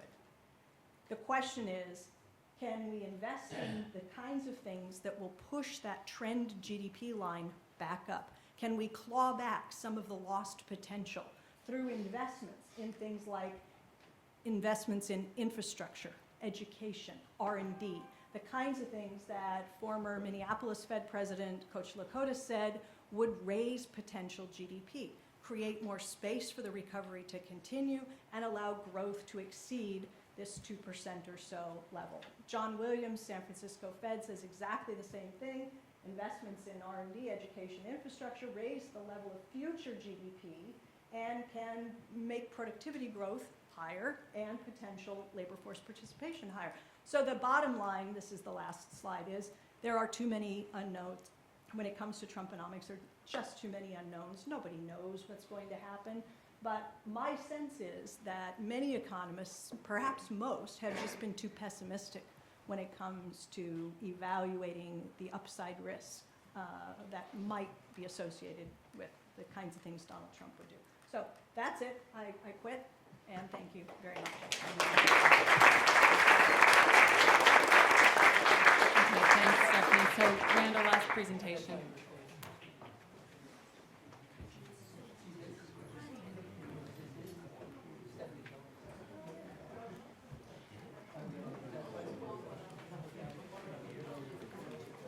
All right, I'm going to be pretty much continuing along the same lines as Stephanie. I'm going to touch on the normalization of Fed policy that was discussed this morning, and labor markets, which was discussed this morning and again by Bob. And I'm largely going to disagree with their arguments. Right? Yeah. Okay, so the premise is that labor markets have recovered. We have created about 14 million jobs over the course of the recovery. The unemployment rate is near pre-crisis levels. It is at or below what economists have traditionally thought to be the NAIRU. The employment rate itself has finally showed some improvement. The Fed resumed normalization last December, and they have reconfirmed that they're going to be raising rates in an effort to become normal again. Again, the premise is that the reserve army of the unemployed has been exhausted because the Fed always adopts a Marxist approach to labor markets. We can look to the FOMC transcripts for evidence of their thinking. Here is Lacker. I frequently hear of jobs going unfilled because a large number of applicants have difficulty passing basic requirements like drug tests or demonstrating a work ethic. He went on, one contact in the staffing industry told us that during their pre-testing process, a majority, actually 60% of applicants, failed to answer 0 to the question of how many days a week is it acceptable to miss work. And by the way, I guess he's looking for a job. Plosser cited work ethic as a common complaint in his district. A contact who owned 60 McDonald's restaurants told him passing drug tests, passing literacy tests, and the work ethic are the primary problems he has in hiring people. That was in 2011. Does anyone remember the unemployment rate? It was 9%, twice where it is now. If they were worried that this is the residual reserve army of the unemployed when it was 9%, you can imagine how they're thinking now. So we don't have the transcripts now, of course, but something like this must be going on. So the belief is that we are supply constrained, and Bob made reference to this too. This is as good as it gets. So in our paper, I forgot to mention that this is based on a policy brief co-authored with Flavia, who couldn't be here. As we show, in spite of the recovery of unemployment rates, the labor force participation and employment population rates remain down. Many point to the aging of baby boomers, which was the implication of what Bob was arguing, in addition to drug addiction, which Lacka was concerned with, lack of the work ethic, growing disability rates, overly generous social safety nets, increased schooling, both young and older, and other lifestyle choices such as dropping out of the labor force to care for family members and to have more leisure time. Others emphasize long-term secular stagnation, which Stephanie was referring to, both on the supply side and on the demand side. Lower productivity growth, lack of true technological innovations, so Robert Gordon's new book. Robots taking away jobs, and then loss of manufacturing jobs, especially to Asia. So the solution is that we're going to need to settle for slower growth and for basic income guarantee or some other means of providing income to those who are going to be left out of the labor force of the future. So let's look at the data, and this is mostly what we do in the policy brief. Sorry, I couldn't figure out how you can make the graph darker and the legend larger, but this is showing that across both age groups and racial groups, the unemployment rate since the Great Recession has come down across all of these groups, okay, significantly. But the employment rate lags behind the improvement of the unemployment rate. So we have an increasingly asymmetric response of unemployment and the employment rate. In the current recovery, the unemployment rate fell by about 5 percentage points. The employment rate only rose by about 2 percentage points. If we compare that to the 1990s recovery, in that recovery, they moved by about the same amount. So what has happened in this recovery is that we've had more leaving the labor force than finding jobs. So I'm going to be focusing largely on the people who left the labor force. What is going on? If we take a broader measure of the unemployment rate, at the bottom we have the official unemployment rate. The BLS has the U6 unemployment rate that adds marginally attached and involuntary part-time workers. So that brings us up to the red line.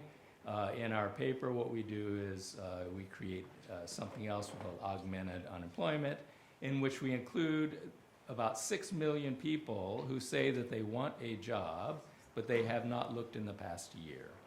Okay? So these are really discouraged people. And if we add all that together, we come up with about 20 million people who say they want jobs or who want full-time jobs and have part-time jobs now. We would need an additional 420,000 jobs per month over Trump's whole first term to take care of the existing number who say that they want full-time work and don't have it. Obviously, that would be a huge increase in the pace of job creation over the next 4 years. So in other words, we need 20 million jobs now, not 25 million over the next decade, which is what Trump had promised. And his pace was something like 200,000 a month. Looking at the longer-term trends for labor force participation rates, and I hope you can see those from your seats.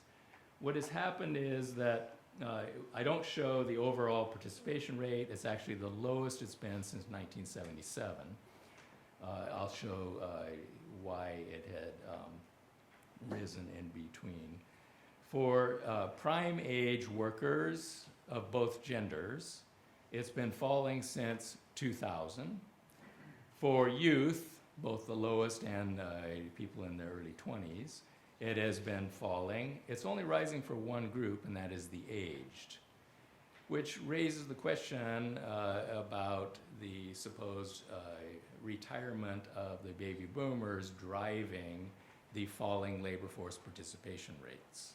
So we looked in more detail at the demographics, because this is the story most people are telling. The reason that labor force participation rates is going down is because we're aging, okay? So we use two different methods to look at the contribution of aging to the falling labor force participation rates. We use a weighted contribution, and we find that actually the aged are contributing more to the labor force, to keeping people in the labor force, than the non-aged. Decomposition shows that the non-aged contribution for the decline of the labor force participation rate is on average about 50%. It ranges over the period between 44 and 60%. You can see that it is somewhat up and down. But over the whole period, non-aged account for about half of the fall of the labor force participation rate. Looking at the gender difference, it was the participation rate of females, the orange line, that led to rising labor force participation rates since the 1970s, but that leveled off already in the mid-80s. And it's actually been declining a little bit since 2000. The labor force participation rate for prime age males has been declining steadily over the whole period. The US is very unusual in this. If we compare ourselves to the other OECD nations, the US, this is the level, so this is just a snapshot of today. We have a lower rate than almost all the members of the OECD. This, on the right-hand side, is the change since 1990, and we are in a small group that has actually had a declining prime age labor force participation rate, and some of them, you can see, have had very large increases over the period. Continuing with other supply side explanations for a relatively low, relative to other OECD nations, and falling labor force participation rate, so other than aging. One argument is that people prefer to leave the labor force. The percent of those out of the labor force who report not wanting a job has actually been falling for the young, age 16 to 24, and also for prime age. So actually, a higher percentage of them say that they want to work. One argument is that people are leaving the labor force to care for either aged or young. The percent of families with both parents employed has actually risen tremendously from 25% in the 1960s to 61% in 2016. And if you look at just prime age males without children, the fall of the labor force participation rate was double that for those with children.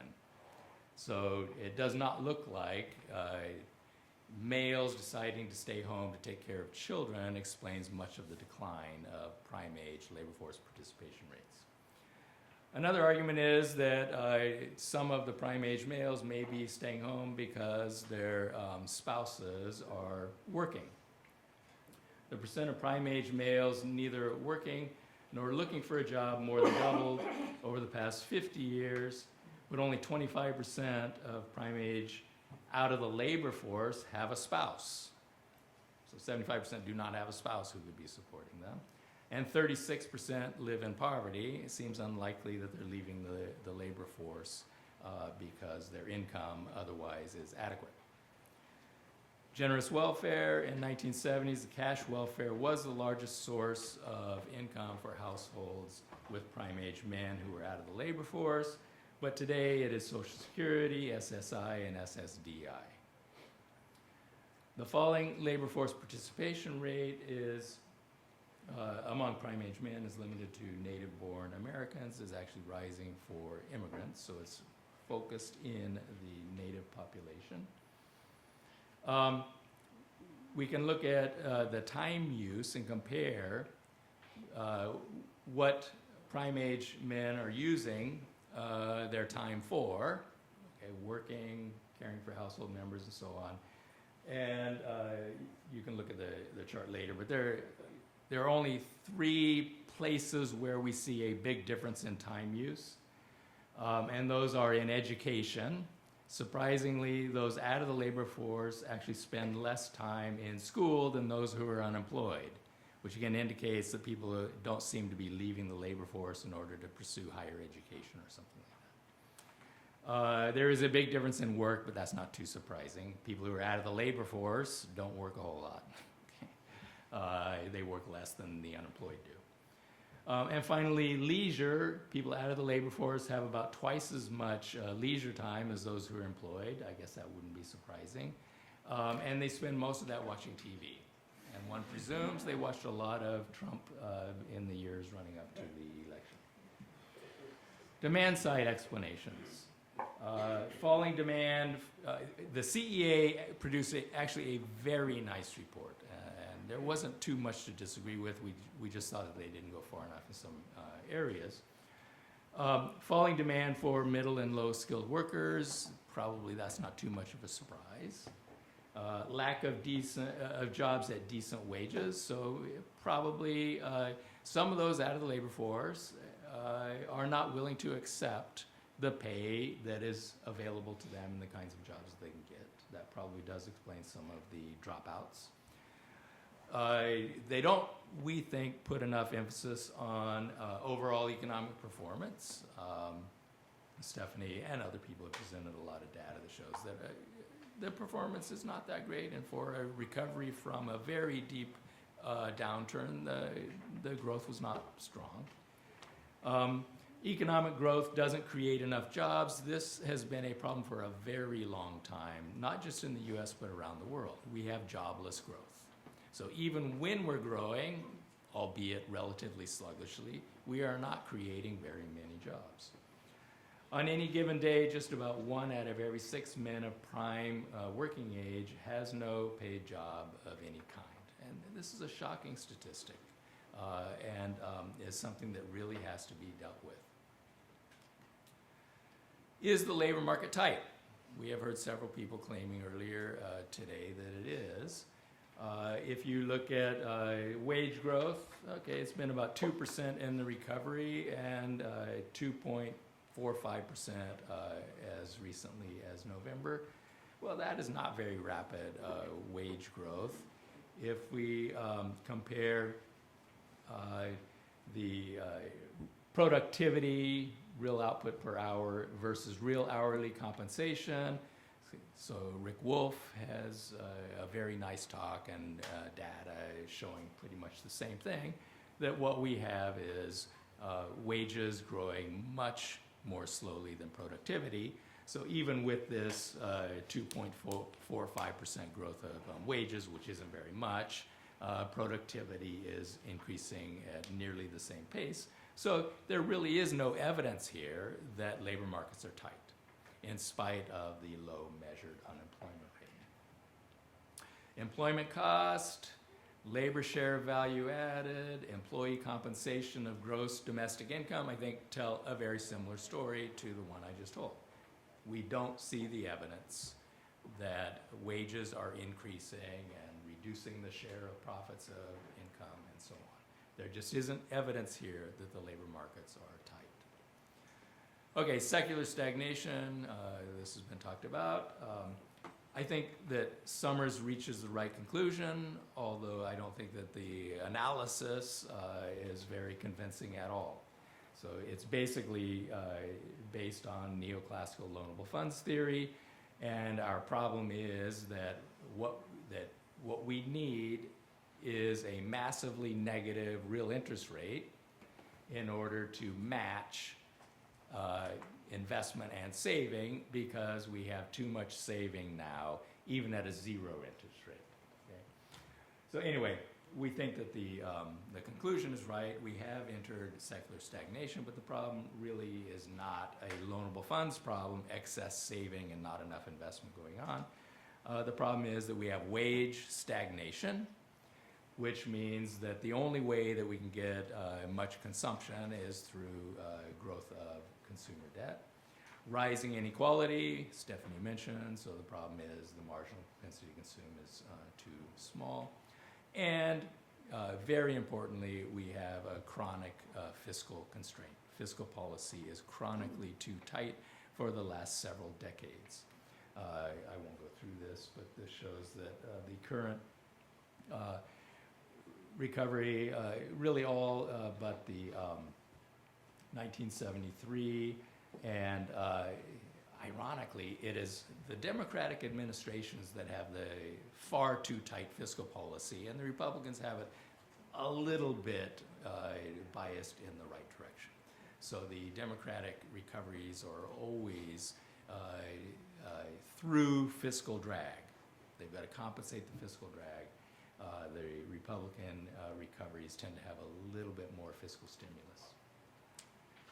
Okay, to near a conclusion, I want to bring Minsky back in. Minsky proposed employer of last resort. His ideas were modeled on the WPA. Minsky actually worked in the WPA, estimating Cobb-Douglas production functions under soon-to-be Senator Douglas.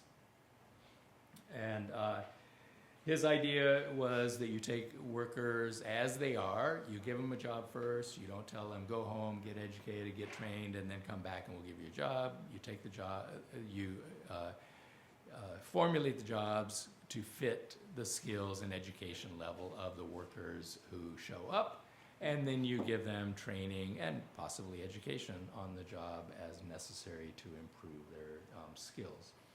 You take the workers where they are. You create projects in every community across America. You want to produce useful outputs that will benefit the workers because they get a job, they get skills, and they get wages, but you also have to benefit the community to build political support for the program. And for those of you who are not from this area, you can see an example of a WPA project in Rhinebeck, the artists who created the murals in the post office and Roosevelt actually was there for the unveiling of the murals in the post office itself. So anyway, projects in every community, and the reason I chose the artists example and Minsky, an economist example, as workers in the WPA is because there's so much emphasis on creating jobs and infrastructure, including both Sanders and Trump. We need to remember that most of the jobs that are going to be created are going to be in the service sector. We need public services, not just artists. We need childcare, we need elder care, and so on. Most of the jobs will be in the service sector. We're a service sector economy. And if you only create jobs in infrastructure, you're going to be mostly creating jobs for men, probably prime age men, which is a huge part of our problem, but it's not our only problem. We have to create jobs for women too. We have to create jobs for workers with disabilities. So we're going to need a lot of service sector jobs too. Minsky always argued that only the federal government can afford an employer of last resort program. Only the federal government can offer an infinitely elastic demand for labor curve. Where should we set the wage? We're actually working on a proposal and modeling for setting the wage at $15 an hour, which is consistent with the movement to raise the minimum wage. Minsky always argued that, well, he would always ask his economics class, what's the minimum wage? And, you know, a bright student would raise their hand and say, that's $1.75 an hour, or whatever it was at the time. And Minsky, no, it's not. He'd say, it's zero. If you don't get that job, your wage is zero. He said, unless we have true full employment, say a Beveridge definition of full employment, the minimum wage is zero. Okay, with this program, we will set the minimum wage wherever we want, all right? So I chose $15 an hour because that is the push, and it will be an effective minimum wage, because if you can get $15 in this program, you can get $15 in any job, at least $15. So we modeled, are in the process of modeling such a program. We need to estimate how many people do we think will take the offer? How big will this program be? I already gave a hint. There are 20 million people in the United States right now who say that they would like a job or a full-time job if they're involuntarily part-time working. So anyway, we took two approaches. One is we said, well, why don't we take every educational level up to the current labor force participation rate for college graduates, on the argument that possibly we're close to full employment for college graduates. Okay? And so we can take their labor force participation rate and apply that to all educational groups. If we do it that way, we need about 21 million jobs. 21 million jobs would bring the high school dropouts, high school graduates, those with a little bit of college, all up to the labor force participation rate of today's college graduates. So that's one way of doing it. I did that in the past 10 or 15 years ago, and you get pretty much the same results. I'll note that here we only took up to age 65. So this actually is probably a bit of an underestimate. Over age 65 has a fairly low educational level of attainment on average. You have a lot of high school dropouts and high school graduates, people with no college, and we know that a lot of them do want to work. The labor force participation rate of the age has been rising, okay?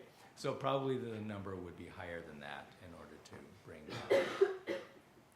The second method is to look at all the labor force categories and make assumptions about how many people in each of those categories who are not currently working will take a job. So we take the unemployed, we take those out of the labor force by different categorization, and also we have to include those who are now working but at a wage below $15 an hour.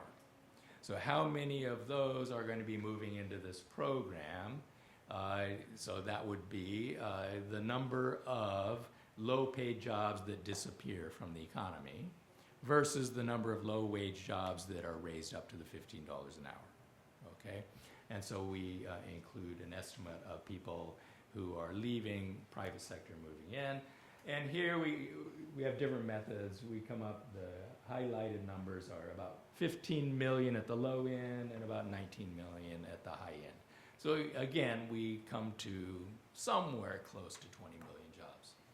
Now, I'm going to conclude. Let me just say that I think that Bob is a bit pessimistic about the longer term trend. It is true that we're an aging society.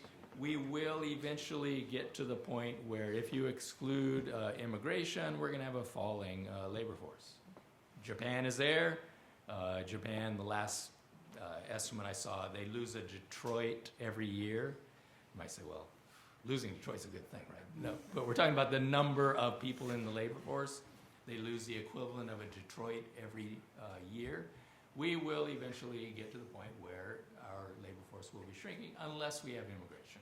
Okay, immigrants tend to be young and they have more children, so that will be partially offset and will be offset for some number of years. But the problem is every society on Earth is aging, so we can't forever draw the young people from other nations. They're going to stay home and be part of a shrinking labor force in their own countries. So eventually it's going to shrink, but what we need to do is make use of the labor force, potential labor force we already have, get them fully employed, and that will provide a sufficient supply of labor to keep us growing for quite a while. Final thing, if you want to read more about employer of last resort, this is a book we put together some years ago. It's a collection of Minsky's writings. He actually wrote a tremendous amount on employment, poverty, and job creation. And last year, I published this book on Minsky's ideas, and it includes a long discussion of his employer of last resort proposal. Thank you.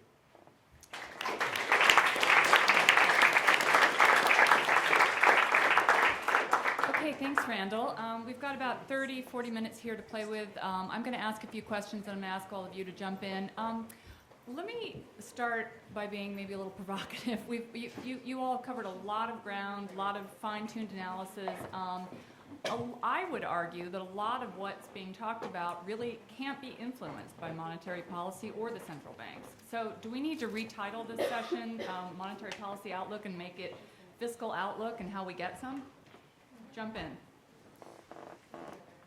Well, I'll go first because I wrote a piece, I don't know, a couple of years ago for the Financial Times, and I think it was titled something like "The Dual Mandate, Right Goals, Wrong Institution?" ?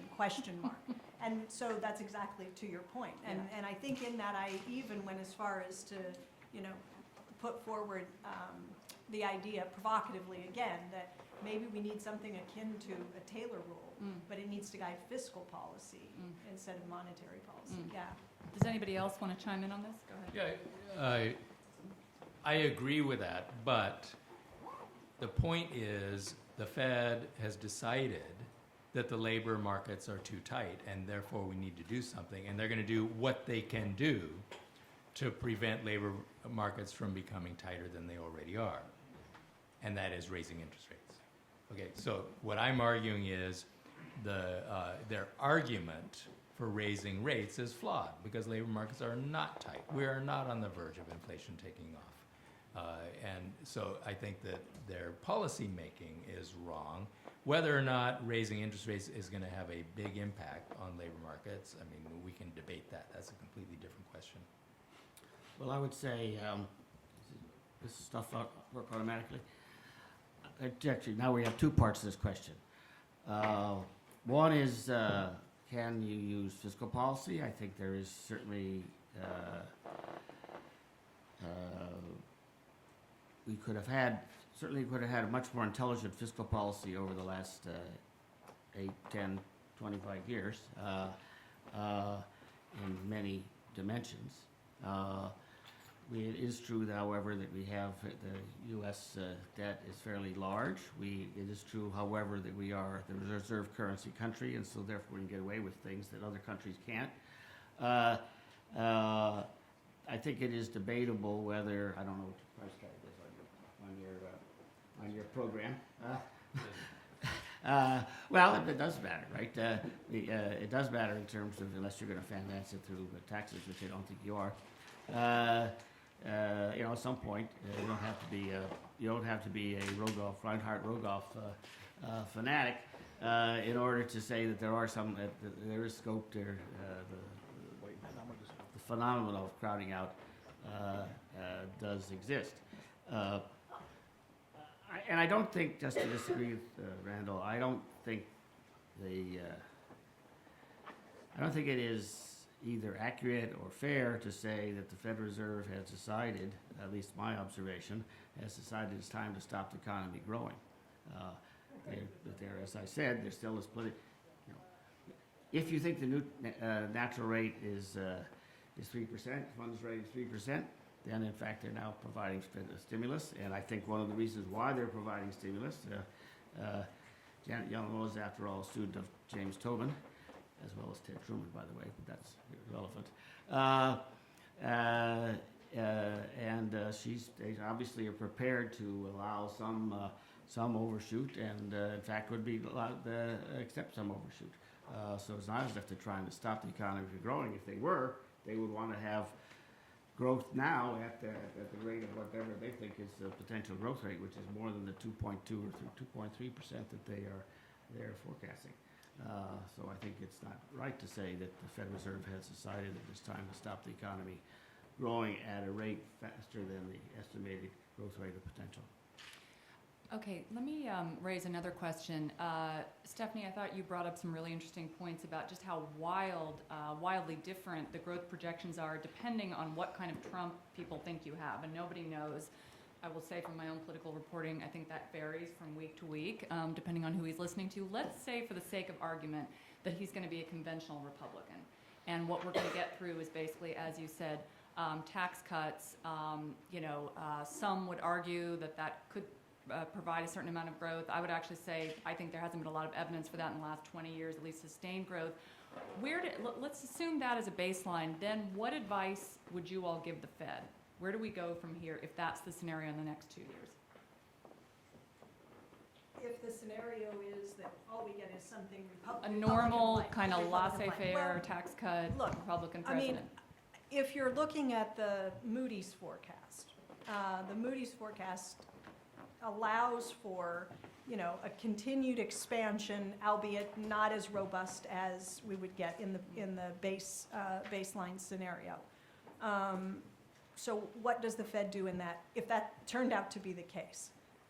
What does the Fed do? I think the Fed basically does very little in a scenario like that. What should the Fed do? What could the Fed do if they wanted to see something more like the baseline, said, oh, this is slower growth than we're willing to tolerate. We'd rather see the kind of growth that we would have gotten under the no Trump scenario. To the extent that they, A, have room to move interest rates, and B, that actually does something, perhaps that's something that the Fed can do. I honestly don't think there's a lot that the Fed can do to push against a modest slowdown in growth. Go ahead, Tim. I don't know whether others agree. I didn't understand, it was very interesting, your presentation, all of them have been very interesting, but I don't understand on these baselines that you did, looked at them, how all policy options are inferior to whatever the analysts then consider as the baseline, which means that we want to somehow continue, but the baseline must be we have to continue with the Obama policies, whatever you think they were. So it's not clear to me what the baseline is. That's a different point, I think. So my colleague Dave Stockton, just to give you one data point, in his presentation last week, which you can find on the web, is assuming, he put this figure up in the air, and he's assuming $120 billion of tax cuts and $60 billion of net expenditure increase, which he over $180 billion a year over the next 2 years. So 2018 and 19, 17, 18, can't remember. Next 2 years, I don't remember exactly how he did his years, which he said will give you will boost growth by 0.75% at the end of the period, if I remember. And then the Federal Reserve will respond. The Federal Reserve's action by essentially speeding up the point to which they get to normal, in quotation marks, would take 0.25% after that. So you can get fiscal stimulus, I think, in response probably, and a positive sugar high from it. I think the real question has to do with what you're spending on. Doing it all through tax cuts is much less efficient for the economy as a whole than doing it through spending. And that's one of the reasons why you get less of an impact with the 1% of GDP program, but you only get 0.75% of GDP in gross ceteris paribus expansion. Did you want to jump in? Well, yeah, I sort of disagree with the premise. I think the Fed should be focused on what it should have been focused on in 2007, right before we crashed. They ought to be looking at the financial system. They ought to be looking at what banks are doing. They ought to be looking at the debt ratios in the private sector. They ought to be looking at the debt, the layering of debt on debt within the financial system itself. Inflation is not in danger. It's just not there. There's no reason to be focused on that at all. They ought to be focused on what is going to crash us. So this is a good point maybe to bring up another big sort of question and maybe touch on some of the earlier morning presentations as well. One of the big questions in the recovery, I'll put in quotation marks, has been why is there so much corporate cash on the sidelines? And you look at the effects of monetary policy on corporate bond offerings. Meanwhile, you've got cash hoarding abroad. All the monetary policy that we've gotten hasn't gotten much wage inflation except at the lower end of the socioeconomic spectrum. What now? What does all that mean? And to some of the questions that were raised about when is the next correction coming and where might the next recession be coming from, are those questions relevant? Do you want to pick up and then we can jump in? Okay. Yeah, I think inequality is a big issue, and what will be the impact of raising interest rates on inequality? So corporations aren't borrowing, but lower income households have not recovered. And they are in debt. So why raise interest rates now? Does anyone, I'm just curious if anyone here, that's a very good argument, does anyone see an argument for low rates actually didn't do much to help poor people anyway? That they basically created more financial instability. Can anybody take up that point? Well, just in addition, of course, they aren't getting the low rates. So low rate policy doesn't trickle down to the very bottom. They might be paying 300%, 600% interest. It doesn't trickle down. Let me ask a couple more questions and open it up to the floor. Dodd-Frank has now been sort of thrown open for questioning. Who knows where that's going to go? But if you all were starting from scratch, thinking about what the Fed should be doing, what regulators should be doing in general for the financial system, what would you recraft? What parts of it would you keep? What parts would you like to see be changed? Well, that's an easy one. We'll see. Short answer. No. So I'm going to go back to the natural rate thing because it was mentioned if you think their natural rate of interest is 3, then the Fed's not slowing the economy down. They're just withdrawing stimulus a bit. So from a Minskyan perspective, there's no such thing as a natural rate of interest. That's the core point, that you can't talk about an interest rate in the economy irrespective of the financial positions of the private sector, irrespective of the fact that there's many and highly variable spreads over, say, any sort of interest rate the Fed wants to set. And it's still not even clear from the natural rate of interest folks which interest rate is the one that's supposed to be natural. Anybody else want to add to that?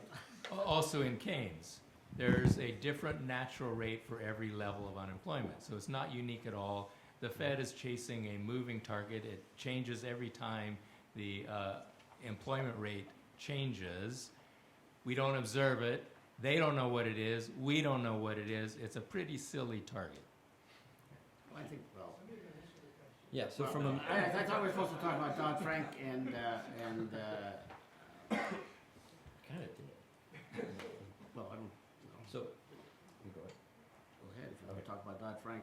Well, I don't think the natural rate is anything to It do with wasn't Dodd-Frank. specifically Dodd-Frank, it's sort of where would you go, right? And so I'll just start with what I laid out in my presentation, which is central bank isn't manipulating interest rates as much as it is making sure underwriting is good and the things that Randy was just talking about.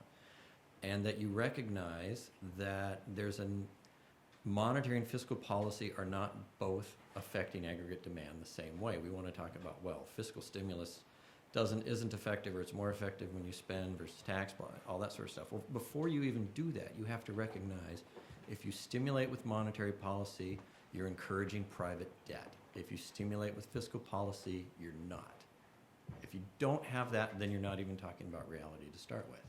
Secondly, if you slow down the economy raising interest rates, it depends. the effect is going to be very different depending on where you are in terms of financial positions of the private sector, hedge, speculative, Ponzi, right? And that's just a simple analysis. You can start to throw a bunch of layers on that if you want. And so if we're starting over, Minsky's proposal was for the central bank to manage the financial system and for fiscal policy to be more concerned about countercyclical policy. So, right there. Okay, why don't we open it up for questions? Question over here? So I think there's a mic running.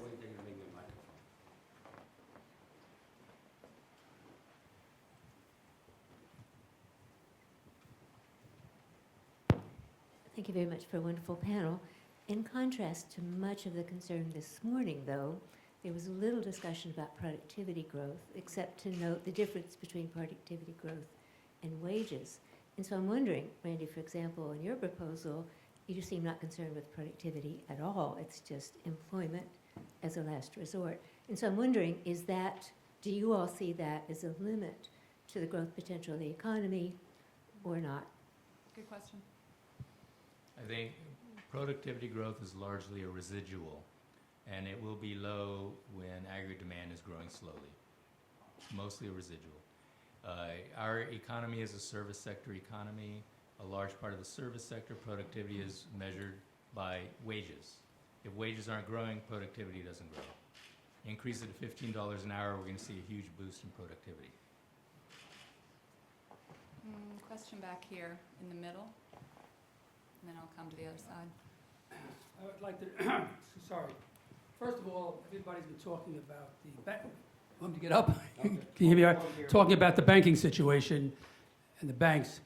John Arthurs just wrote a terrific article that I gave the earlier person who spoke in the Financial Times the other day on instead of doing things with Glass-Steagall, you've got to start all over from scratch. But this is John Arthurs, and this isn't me. I'm not an economist. Everybody here is an economist.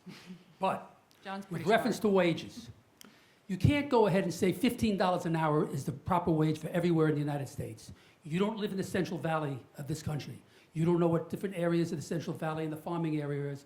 I do, okay? Everything changes. Plus, there's something that has not been brought up at all.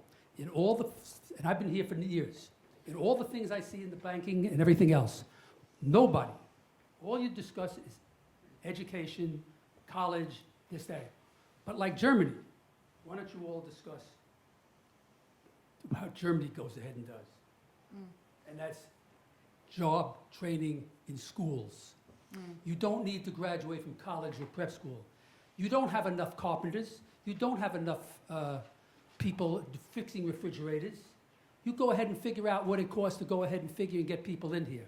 Vocational schools used to be a big thing in the city of New York.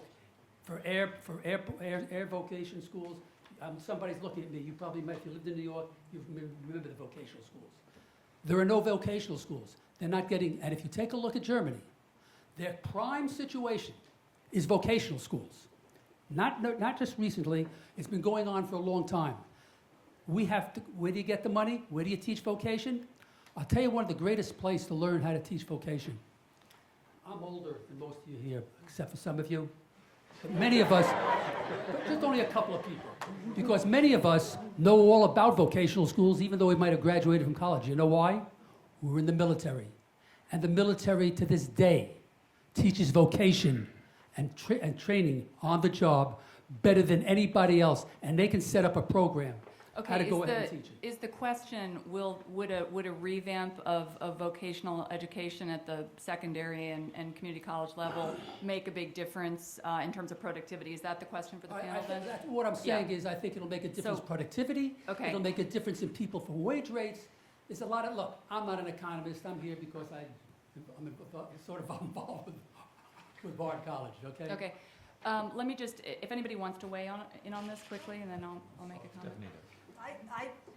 think that makes perfect sense. I mean, I work for a senator who made training in vocational skills a big part of his platform. And so, yeah, Germany does that. We should definitely do more of that. The umbrella for the term education can be as broad as you like, absolutely. Germany does it. They also offer free public colleges and universities, so they've got It's- both. Yeah, no, it's also worth saying that, Bill Dudley, of all people, is now calling student debt bubble a drag on rates, so I think that speaks to your point. I want to just make sure, Let me- since we've let me- only got about 15 minutes to get a lot more questions, so there's one in the back here that, So we've been hearing a lot about how, the trend growth rate is lower, which means the equilibrium real rate is lower, and then the Fed just came out with a paper a few weeks ago saying that this means they're going to be at the zero bound 40% of the time going forward. So this is seems like the existential dread in policy circles right now. So some people are saying, okay, maybe we should raise the inflation target so we can raise interest rates and then have more room to cut them. Esther George, I think, very explicitly stated this morning that they shouldn't overshoot on higher inflation because higher inflation is regressive because it's mostly rental inflation. So two-part question. One, who's right, in that argument? And then the second question is, given the contents of Scott's presentation, does it even matter either way? Scott, do you want to start with that? No. Oh, come on. Well, I'll jump on Okay. Scott's presentation. That's other people's business. On the zero lower bound question, that is a very important question, right? It is true, I think, that the world converged, the advanced world converged on 2% without giving very much thought to what it all meant. And the case for, and a couple of my colleagues have written about this, case for raising the target is at least sound. I'm not necessarily endorsing it, but it is sound. It certainly ought to be examined because it has this advantage that if you want to avoid circumstances in which you get Stephanie's negative interest rates and all that sort of stuff going on, then you want to be able to stop things when you get to the zero lower bound. There are costs on, at least the people who argue about the cost of inflation, would say that there are costs on the other side. And the hardest thing is to manage the transition between where you are and where you're going. But in fact, several central banks around the world have actually raised their inflation targets over the last decade, 2 decades that they've had inflation targeting. So it is a very reasonable question, and that piece of research, which I think I know it just came out again, but it's been around at the Fed for some considerable length of time. But I think it's a good question. Go ahead. So, was that Michael? Was that who asked that? Okay. Or Matthew? back I say Michael. Anyway, so I think the point you were making from my presentation is that, of course, if the Fed's raising interest rates to avoid inflation, and then what they end up doing is sort of sending us off in the other direction, and then people lose their jobs, et cetera, and they're far worse off than if you'd just allowed the inflation on the rent to go from 2 to 3%. Is that sort of? Well, more just that, is this even the right way to think about, getting interest rates sustainably higher, or does it have more to do with balance sheet composition? And so this debate is just kind of, is it important or not? Is it the right debate to be having? I think, I think I would say it's based on an incorrect paradigm, yeah. Because, for all the reasons I gave, I guess. That this view that we'll just raise interest rates a bit, regardless of financial positions, et cetera, and everything will just smooth out to 2% inflation and 2% GDP growth, and we'll be fine. And so that person with the rent, now they can afford it, right? Although now they might have a harder time getting a job as well because the economy's not growing at 3 if it could, it's growing at 2, right? Could I just, Go ahead. if you think about this, Because they don't have a job. so the main argument to raise the rates is so be able to lower them if the higher rates crash the economy. Is that sensible policy making? No, actually, that's not the main argument. There are two arguments. That's one argument, which is the other argument is that if you kept, let's say, interest rates at 0, right, and then inflation went to whatever level you thought that inflation becomes a problem, right, then you will actually have to raise interest rates to a great degree, as we did in the late 1970s, early 80s, right? And indeed crush the economy. So the objective actually is a dual objective, to position yourself so you can deal with the downturns in the future, but also to avoid a situation in which you actually literally have to slam on the brakes, as was done in 1979. Right. The problem with Where the is problem with evidence? the problem with that Where- framework, which is what the Fed has been using, is that's the way they've done their policy the last 30 years, and it's failed every single time. And that paradigm didn't allow them to see the financial crisis Where coming is either. the evidence that low interest rates cause inflation? That too. Okay, I like this question here. Spicy debate. That's my job. I guess my question would be for the three of you who are associated with Minsky's. My question would be for the three of you associated with the Minsky Center here. Anyone completing a doctoral program in economics or in finance today is generally not exposed to the idea of Minsky. The policymakers are from the traditional, your neoclassical synthesis school. So the response tools are from there. Now, what are you doing to get the word out so people become aware that there is an alternative approach? Well, Stephanie's been advising political candidates, but The Levy Institute has been holding events like these for years and bringing policymakers. So they run an MA program where, I mean, we are training and producing students who then go on to take positions advising members of let me Congress. actually, I think this is an interesting, let me rephrase that question slightly if I might and draw you all out. You know, our lunch speaker, we were talking about China and the fact that that might not be an economy that lends itself to a Minsky moment. When and where and how might the next Minsky moment be coming? And, you know, how do you all, where are the lessons? You know, maybe you can kind of tell us, you know, be a little crystal ball gazing here and you know, go out on a limb. It's the end of the day. You're about to get a drink. Give us some prognostications here. Yeah. I would ask Randy to field this question, but I think I would start by saying I'm not sure that everyone is comfortable with the idea of the Minsky moment, the term itself. And I know that Jan has written and talked about this a lot. So you want to say something with that as a springboard? So Minsky, from about 1989, developed this analysis of the rise of what he called money manager capitalism.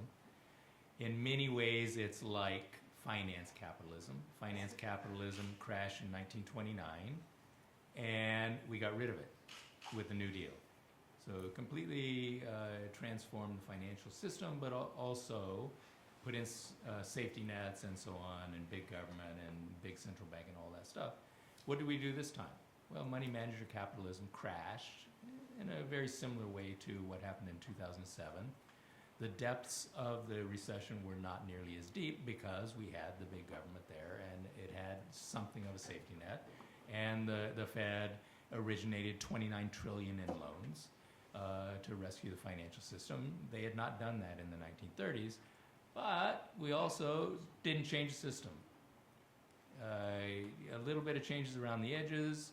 Financial markets did react a little bit in the area of home mortgage loans, so that I don't think that they're doing what they were doing between 2004 and 2006. They're just doing that now with student loans and with car loans, which are smaller than home mortgages, and maybe won't have the same impact when those things crash. But the point is, we didn't change the financial system.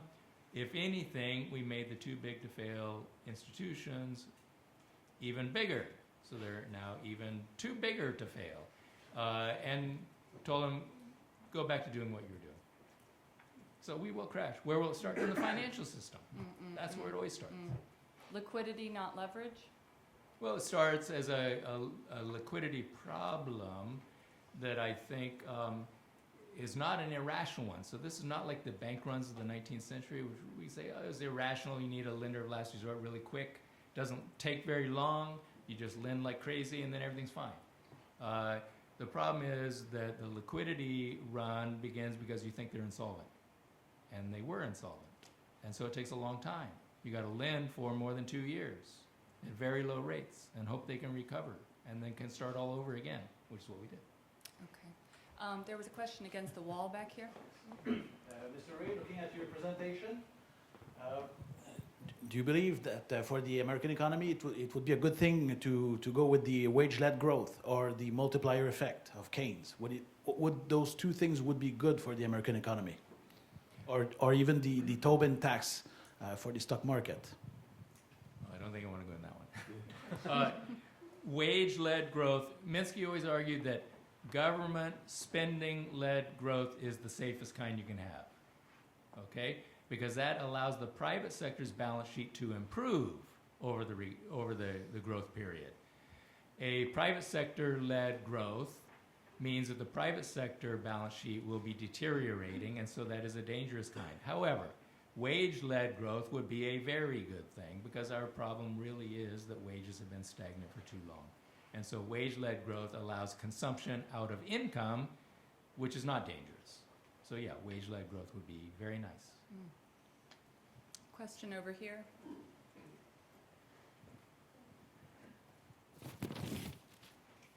Sorry, I want to read what I wrote. Oh, I just said I want to read what I wrote, so I was flipping through my notes. Put it closer to your mouth. Yeah, talk about Keep it there. I just wanted to read what I wrote. That's why I was flipping through my notes. I want to turn to issues of political economy, if I might, adding in political economy to this discussion about monetary policy, and particularly full employment that Dr. Wray, you were talking about, but also be interested in all of your opinions. Particularly the article from Kolesky. I think it's a really important article that's not brought up frequently enough in discussions of full employment, which is essentially this idea that full employment, the political aspects of full employment are extremely unpopular given the current distribution of power in a capitalist system. For example, full employment would undermine the ability of the capitalist class to a certain extent to control wages, also to have greater authority over the reserve army of labor. So I guess my question would be, what do you see as the necessary steps to move this idea of full employment from economic theory to actual reality?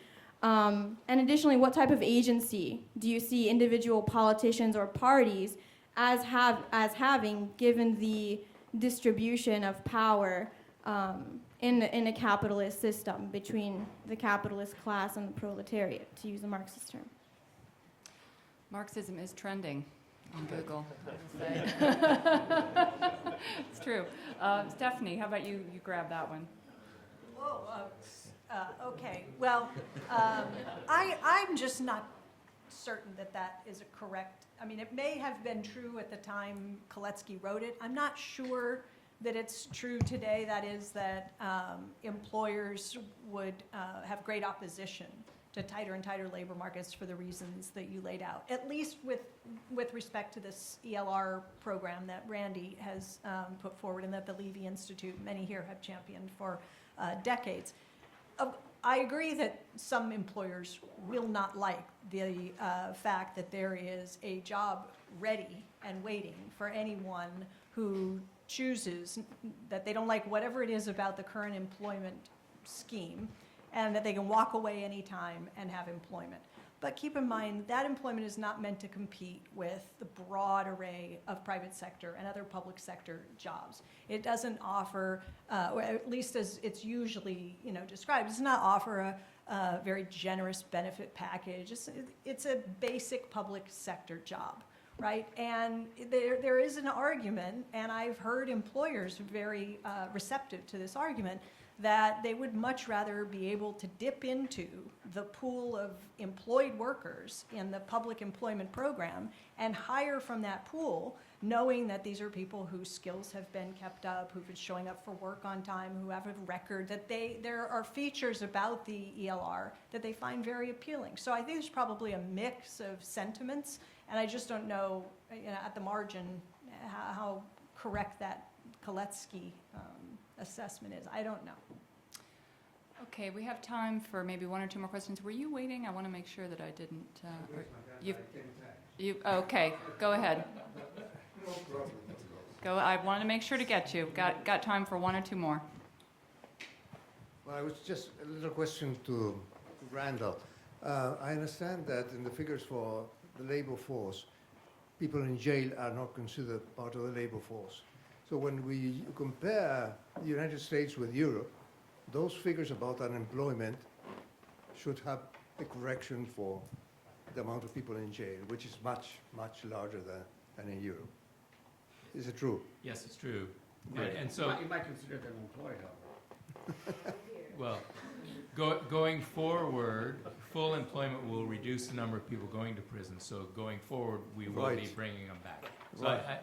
I'm not arguing that, career criminals, we're going to, be able to easily integrate them through the job market. I don't believe that. But going forward, we won't have nearly as many people incarcerated if jobs are readily available. It's an interesting story, and I think it was in the 80s or early 90s.